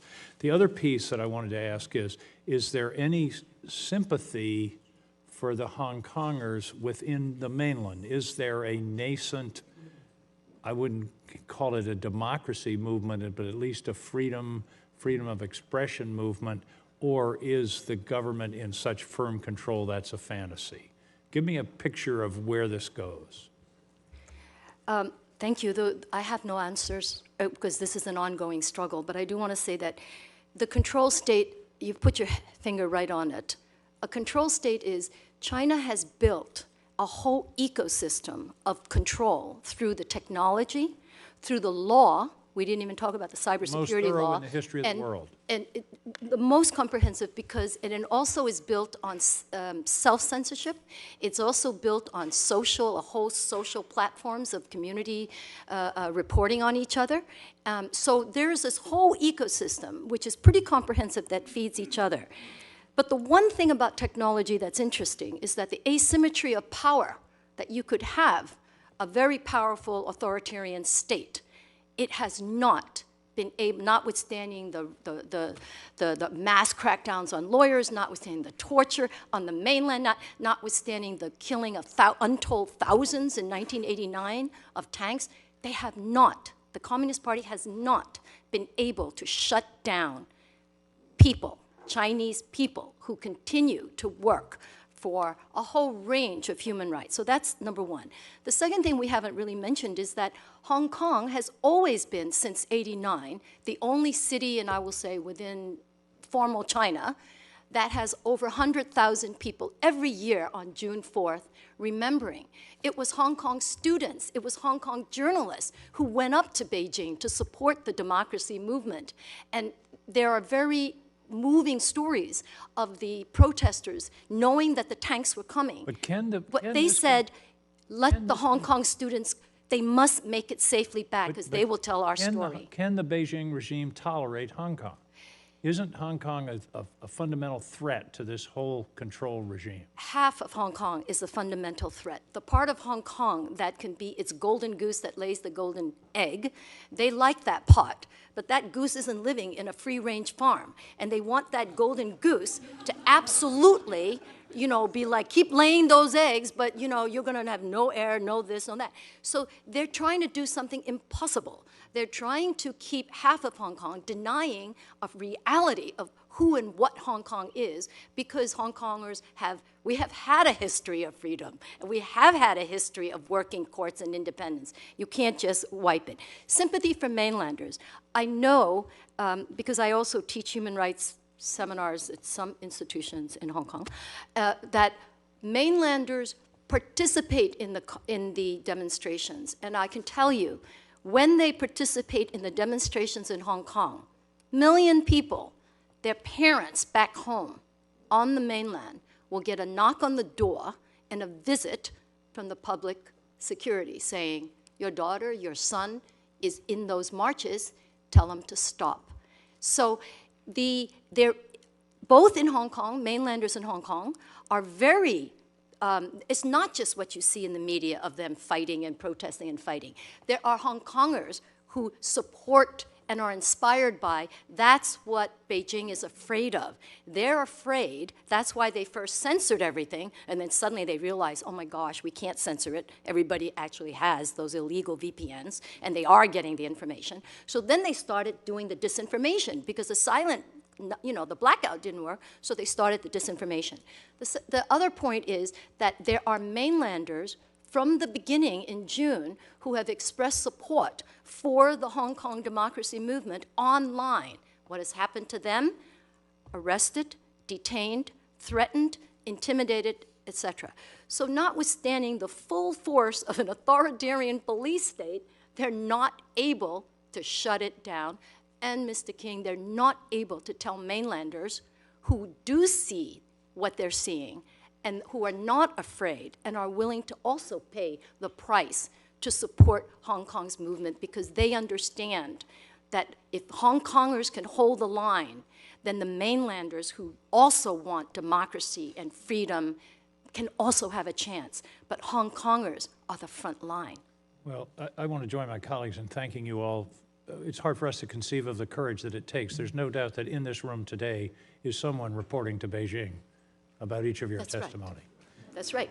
And so please make sure we're stated properly. I don't want any misquotes. And I want to thank you for your courage to speak the truth. And hopefully we will be able to pass some of this legislation to make it clear to the regime in Beijing that democracy is an important value, and that we're just not going to pay lip service to it. Thank you all very much. Thank you, Mr. Thank you very much, Senator Daines. Thank you, Mr. Chairman. I want to thank this panel for coming before this commission, providing some perspective and expertise on this important and very timely topic. As many of you know, I spent more than 5 years living in Guangzhou, and part of that time in Hong Kong, back in the 1990s when I was in the private sector, raising a family. In fact, we have 4 children. Our 2 youngest children were both born in Hong Kong. I'm deeply concerned with the ongoing erosion of autonomy and human rights in the region, and I will tell you, I stand with the citizens of Hong Kong. In fact, just this past month, I helped lead a legislative exchange between the U.S. and 6 LegCo leaders who came to my home state of Montana. This event was important to better understand the situation in Hong Kong and identifying what some of the key issues were, and have a very open and free exchange. As the leader of the free world, we, the the United States, and the entire world must continue to support the autonomy and the freedoms of Hong Kong. It is one country, two systems. I was in Hong Kong on June 30th, 1997, and saw the Union Jack come down for the last time. The Hong Kong central government needs to work with protesters to accept the demands put forward by the citizens of the country, and the use of excessive force by the police must end immediately. We must continue to work together towards building a strong relationship between our two countries. Question, I'll start with Mr. Wong. The protesters have formed a consensus around 5 demands, including withdrawal of the extradition bill and, of course, universal suffrage. Does the government need to comply with all 5 demands immediately, or is there a phased or alternative outcome that might be acceptable? Hong Kong people fight for free election and universal suffrage since 3 decades ago, even earlier than I born. All the 5 demands is the consensus of Hong Kongers took to the street in the past 3 months, and all those 5 demands are also within the existing constitutional framework. Especially, Beijing made the promise in the Sino-British Joint Declaration and recognized the importance to let Hong Kong people enjoy freedom and autonomy, especially with the quote of Hong Kong people ruling Hong Kong. So I would say that democracy movement and protests must continue until the day we have democracy, even we strongly experience the state capitalist regime crackdown on Hong Kong human rights. So I would say that now we have continued our summer of discontent and becoming the year of discontent. We just hope the world to understand more how Hong Kong people were in the difficult time in this long-term and uphill battle. Let me, if I could, interject. Thank you. I've got a vote coming up. I've got to get to it. I'm probably going to get there quickly. But a follow-up question. How do you expect Chief Executive Carrie Lam, how do you think she'll respond to these demands? And how much power does she have to make concessions? Or would Beijing have the final say? That's an extremely good question. Carrie Lam is a puppet government handpicked by Beijing, and she is not the decision maker. What we realize is withdraw the bill or not, stopping police brutality or not, or allowing Hong Kong people enjoy free election or not, all depends on Beijing authorities instead of Chief Executive of Hong Kong. Carrie Lam doesn't have a say on it. She's just following the order from Beijing authorities, especially on how the State Council in Beijing regularly hold a press conference in the past few weeks to criticize on Hong Kong protests. It already showed that how Carrie Lam can't solve the political crisis by her personal capacity. All right, thank you. I'd love to keep the discussion going longer, but I've got to go down the floor. We appreciate it. Thank you very much. Thank you very much. And I think Mr. Smith has one additional question. Thank you very much, Chairman. I do appreciate it. If I could, and Ms. Hom, you did mention it, and I think it bears a little further scrutiny. One of the notions of there's no such thing as a free lunch, in my opinion, applies with on steroids to the issue of Confucius Centers, which are just agents of influence, pushing the Beijing line. In the past, in both my subcommittee on human rights, which I chaired, and this commission, I've held a series of hearings on Confucius Centers, as well as on those entities, universities, colleges that get access to the mainland China especially, and get an enormous number of perks, money, physical plant venues for their colleges or universities, including NYU. And matter of fact, I had the chancellor of NYU testify at one of my hearings and asked that I could go and speak, and he allowed me to come and give a speech or a lecture on human rights in Shanghai at the NYU campus. But the concern is that there are en route to 1,000 or something like that globally, that is to say the Chinese government with these Confucius Centers. We have 96 in the United States, 82 are public, 14 are private. One of the things that I'm most concerned about, and Rob Portman and I asked for a GAO report on this that finally came out in February of this year, and that is to look at the terms and conditions, which really is mostly secret, but we have a situation where hand-picked teachers come to the United States, come to Africa, go to Africa, I should say, Latin America, everywhere, and they seemingly are doing education in the language and culture, but it's all about the worldview and the domestic defense of Xi Jinping's policies, including Hong Kong. My question very specifically is, what are the Confucius Centers? Do you have any insights as to what they're saying about what's going on in Hong Kong right now? And those universities and colleges, US-based, that are in China today, what are they able to say and do without fear of retaliation, like at the NYU campus in Shanghai, about this great human rights, pro-democracy effort on the part of all of you in Hong Kong? Start off. Thank you. I think it's important also to note that the Confucius Institutes and the pushbacks have also been led by really active, wonderful activism by Students for Free Tibet and the Tibetan community supported by the Uyghurs, and I think they've had some really good victories that show you really can push back and get the institutions to be more accountable and reliable. I think the quick answer to what are they saying, it's what can they say will always be under the guideline right now. Under the ideological campaign that's underway, where every single party non-member has to participate in political study, that the line of the day, what can be reported in Xinhua, what can be reported in the news, everything will be determined from the top. And if you say anything, and as you know, under the new regulations, under the Cybersecurity Act for the news is defined very broadly to include opinion, commentary, including blogging, so you can't say, blog, think anything except what the line comes down. So when the line comes down in Hong Kong, currently, the line is, it is a riot backed up by black hands, led by the US, interfering in domestic an affair and violating China's sovereignty. This is the same old chestnut we all hear over and over, and they got to get a better story here.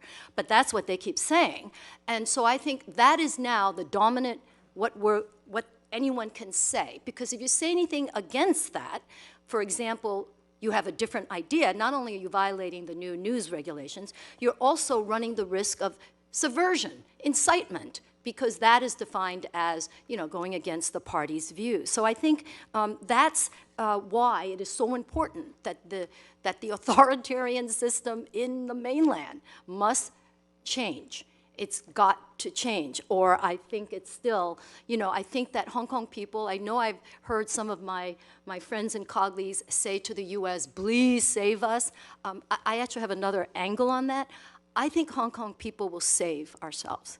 I think Hong Kong people are going to do it. What I think is necessary from the international community is, please help make the human cost less, because it's very clear and heartbreaking that the young people are ready to go to the mat.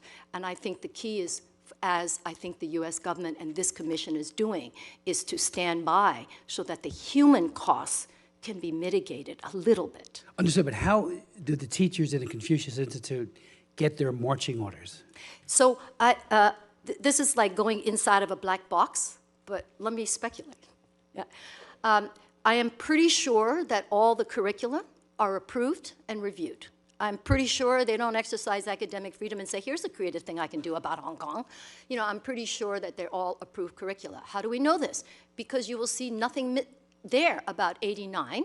You will know, there are just big holes in that history, what's happening, and all of the, you'll probably read about the diverse ethnic groups in China, happy people, happy Tibetans, happy Uyghurs, you'll probably see that version of what is happening. So I'm pretty sure. The other thing is, if those institutes are also monitored. So if anyone says anything that actually challenges the dominant narrative, I'm pretty sure that teacher will be in trouble. So I think it's pretty tightly controlled, and the money is the, what do you see the word, the enticement to universities. And I think not only just for the Confucius Institutes, they sometimes come along with other really good goods like an endowed chair, like money for a chair, like money for a program. So I think there's this kind of collapse. Because Senator Daines left, can I say something to him anyway? Yes, okay, Senator, I'm so sorry, but I really think it's important. As somebody who loves Hong Kong, and personally and professionally, and as a member of from the private sector, I think we need to also remember that every single SOE, state-owned enterprise, has a party committee. And now that requirement has extended to companies with foreign investments and foreign companies. I had a Canadian company ask me, how could that be? Why are they making us establish a party committee? I said, you're not being targeted. All the companies will have to have a party committee. What does the party committee do? Review your personnel, review your management, review your business decisions, make sure everybody is ideologically pure, blah, blah, blah, like that. And do they hide this? Not a secret. Look at the annual reports of China Telecom, China Mobile. They have pictures of the annual meeting of the party committee saying, we did good, the party committee's happy with us this year, we complied. So I think the American companies going in, there are listed SOEs. I think Apple Daily reported over 120 that are listed, 100 Chinese companies listed on the Hong Kong Exchange. They all have party committees within their management structure. So I think we need to look at that when you're looking at these other actors. Thank you. That's for you, Senator Daines. Well, thank you very much. You've been very patient. You've been here for 2.5 hours. I'm the last person, so you have to bear with me just a little bit more. But this hearing is winding down. First of all, let me thank everybody for being here. I mean, everybody's testimony has been, I think, informative and has given us some marching orders, and I appreciate your responses to the questions. You know, Congressman Smith, earlier on in the hearing, referenced kind of the past inactions by the U.S. government in response to human rights abuses in China, and we've kind of looked the other way, or we've thought more trade would do it, or more this would do it, or whatever. Really, things haven't got any better. Things are continuing to get worse. And I think it's fair to say that, for the most part, the U.S. government has been very good at kind of talking the talk. When it comes to Tibet, we issue the obligatory statement that we respect the rights of the Tibetan people to practice their religion, and we respect His Holiness the Dalai Lama, but the repression continues and there's no consequence. And I think part of what we're trying to do is change that. Just talk in and of itself doesn't end up changing anything. There needs to be a consequence. And so we're trying to move legislation forward that would impose that consequence. And I think it was very clear from everybody here that the Protect Hong Kong Act and the Hong Kong Human Rights and Democracy Act are important items for us to pass in the House and Senate. And I believe, and I can probably give you an assurance, that we will do that. I mean, it doesn't happen here overnight. Senator Rubio talked about hearings that are happening in the Senate. We have assurances from the relevant committees in the House that they will move on this, and I believe they will come to the House floor, and they will come to the Senate floor, and they will receive bipartisan support. And so that will happen. So we get the message on that, and that is, and we will follow through. So we have our assignments. Mr. Wong and Ms. Ho and Mr. Zhang, you've traveled, and along with some of your colleagues who are behind you, and I want to recognize them as well, have traveled a long way at a very critical time in Hong Kong. You've come here to build international support for Hong Kong. And I think it'd be important, for the record, for you to say, why it is so important that the international community and the United States support your effort. I mean, why that is critical to the success and what you are doing. And I also would like to get everybody's response to this, and that is, I have to be honest with you. I've been somewhat disappointed in the current administration's, our administration's response to what is happening in Hong Kong. I think it should be much more forceful, and I would appreciate your comments on advice that you would give the Trump administration on what they should be saying when dealing with the Chinese government. And we could begin with, why don't we begin with Dr. Garrett, because we've been going, we'll end with Mr. Wong.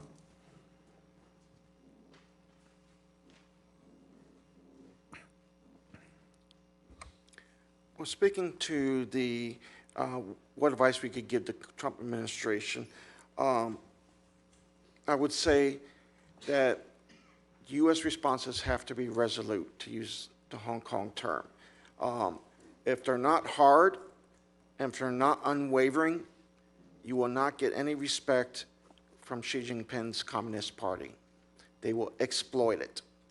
The strongman aesthetic is what rules Beijing right now, and even in Hong Kong and tomorrow. So this deal making doesn't really mean much to them, because whatever deal that they make, they're going to subvert. Just like with the rule of law, just like what universal suffrage, just like what defense means in the Hong Kong Basic Law. It means something different. We call it party speak. And I think the administration has to be aware of this party speak and understand it. Second is that, as others have alluded to, on both sides of the Pacific, this is the first ideological confrontation of the new Cold War. Whether or not you agree it's a Cold War or not, the discussions have been out there, but it's perceived by both Beijing and people in D.C. to be an ideological confrontation. The people here, the witnesses here, the people in this room are looking to save Hong Kong's autonomy, to save the two systems. Well, in Beijing and some places in Hong Kong, they're looking to weaponize the two systems against the U.S. So this is not just an issue of getting a good trade deal from China. It's an issue much broader than that. The weaponization of one country, two systems, or the two systems specifically, is looking at how China can use Hong Kong's advantages, such as U.S. customs treatment of it, to exploit the world. We've seen it with the recent scandal at the United Nations, where Patrick Ho was basically found guilty of state capture of the United Nations to promote the Belt and Road Initiative. We've seen it earlier with China getting its first aircraft carrier from Ukraine. That was done through a whole series of deceptions and manipulations of Hong Kong's special status. And these types of things are still going on today, but we're not looking at, and this is one of the reasons why, in my opinion, it's very important to treat state-owned enterprises in Hong Kong and anybody affiliated with the CPPCC or the NPC differently than how we would treat regular Hong Kongers. Thank you. Ms. Horn? I really think that's a scary thought to give advice to Trump or the administration, but I think that any actions by the administration has to hold true to the U.S.'s core values. The U.S. has core values on human rights and democracy and freedom. And I totally echo, Hong Kong should not be made into a bargaining chip in some deal that's on the table. The ideological confrontation and the battle of the models is actually much more than that. It's really China against the world. It's not two models of equal legitimacy and equal, because the model that China is trying to attack and replace is the model that the international community, with Eleanor Roosevelt, in fact, playing a very key role in the Universal Declaration. You know, it was a world order that came out to say we will never again have what happened in Nazi Germany. We will never again have mass detentions. We will never have mass trampling on human dignity. And so to take down that order, it's not about models. The Chinese models are not co-equal. It is a Chinese party model. And I think we should start framing it as China against the dominant world order. It is a dominant world order, and it still exists, and they can't treat it as if we could now change the model. And so I think on no consequences. There needs to be more consequences, but it's not totally accurate. it's very important to recognize that there are consequences already. When the US speaks up, when the commission has this hearing, it's being watched and it's being listened to. I'm sure we're in living rooms in Beijing right now of some high official watching this, but You're live on C-SPAN. I'm on C-SPAN. you know, Hong Kong yan, 加油 is what I have to say to them. But so I think the consequences that we also should keep in mind is the party does want legitimacy. It can't stay in power through naked military bullying and force. It can get a long ways with bullying, but it can't stay in power without legitimacy. And that's what the whole international human rights system, the US holding on to core values, you don't have to give that up. You say, no, we're not going to give you that legitimacy. You're acting like a thug. We don't respect thugs. So I think that's really important. Thank you. Mr. Jung? A quick response to your question is that I think China is getting more wealthy and is getting mighty. And that China is picking up all the fights with other countries in the free world. China is expanding their military in the South China Sea. They ignore the international court judgment and claim that they have the ownership of the South China Sea, which severely threatens the security in the Asia-Pacific region. And they even pick up a fight with Canadian regarding the Huawei incident. And who will really pick up a fight with Canadian? Only China, I think. And this is unreasonable, and that explains how assertive China is. And that's why I believe only the American, you are the only superpower that can really try to contain China. That's why we need the support from the US government. And regarding how China is doing a lot of silent invasion, I use the wording according to the Professor Hamilton in Australia, they are using a very silent invasion, using their economic dominance, try to colonize and control many local society in other countries. And many local society in other countries are already compromised, like some East Asian countries and like the country like Sri Lanka, they have to list a military port to China for 99 years. And apparently this is a new imperialism for me, and I believe only US can contain China. And also secondly, I believe why US should be concerned about Hong Kong is that you have many interests in here, and you have to secure your interests. For example, a few months ago, when there is a US sanction that Hong Kong should not allow a ship which carrying the oil from the Iran. And the point is that Hong Kong government, they ignore the US sanction, and they allow the ship from the Iran to come to Hong Kong and try to carrying those oils back to Iran. And apparently, this undermines your interests, and that's why this is one of the most important reasons you should care about Hong Kong, and you should do something instead of just maybe issuing statement to support Hong Kong. Thank you. Thank you. Ms. Ho?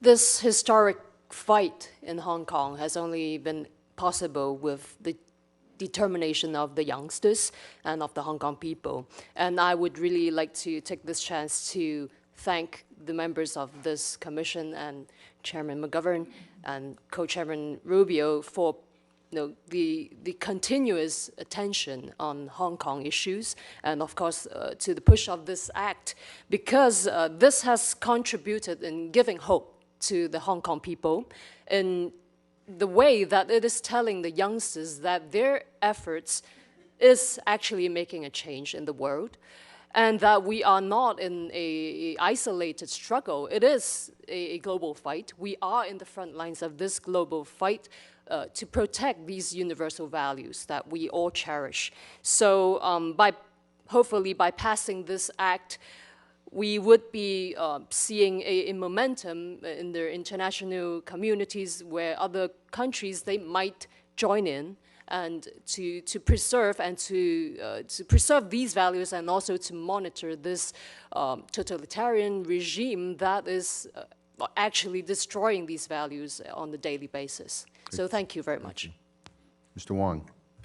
With the sharp power expansion from China to Canada and Australia, the Belt and Road Initiative implies how China takes advantage in European country, economic advantage in European country, and how China do not respect on international order after entering WTO, after promise on joint declaration, and even having the negotiation with US on the trade deal. We all are aware the uprising China model is just the expansion of authoritarian rule and without any respect on international orders with liberal values. And that's imply and explain why Hong Kong matter to the world.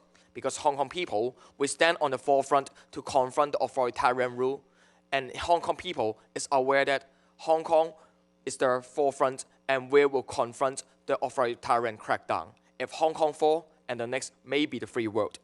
And I strongly realize now is the time for the US Congress to pass the Hong Kong Human Rights and Democracy Act. And also, I hope US government could reveal its foreign policy to China to prioritize human rights issue, especially now we are not only suffering in the political, but even humanitarian crisis. The first time for me to be in prison is 2 years ago. I remember I watched TV news on how Beijing authorities announced the no term limit for president in the future, which just let me realize that when I was in prison, and the one who locked me up in prison, which means the authoritarian rule represented by President Xi, will be the Emperor Xi. So that's the uphill and long-term battle. And in 2047, no matter me or Sunny or others, will be at the age of 50. And I hope after 28 years, Hong Kong can still be our hometown with freedom and democracy. And I think it's the time to thank all the congressmen and senators in the past few years and even in the past few decades really paying attention to protest movement in Hong Kong. We stand in solidarity.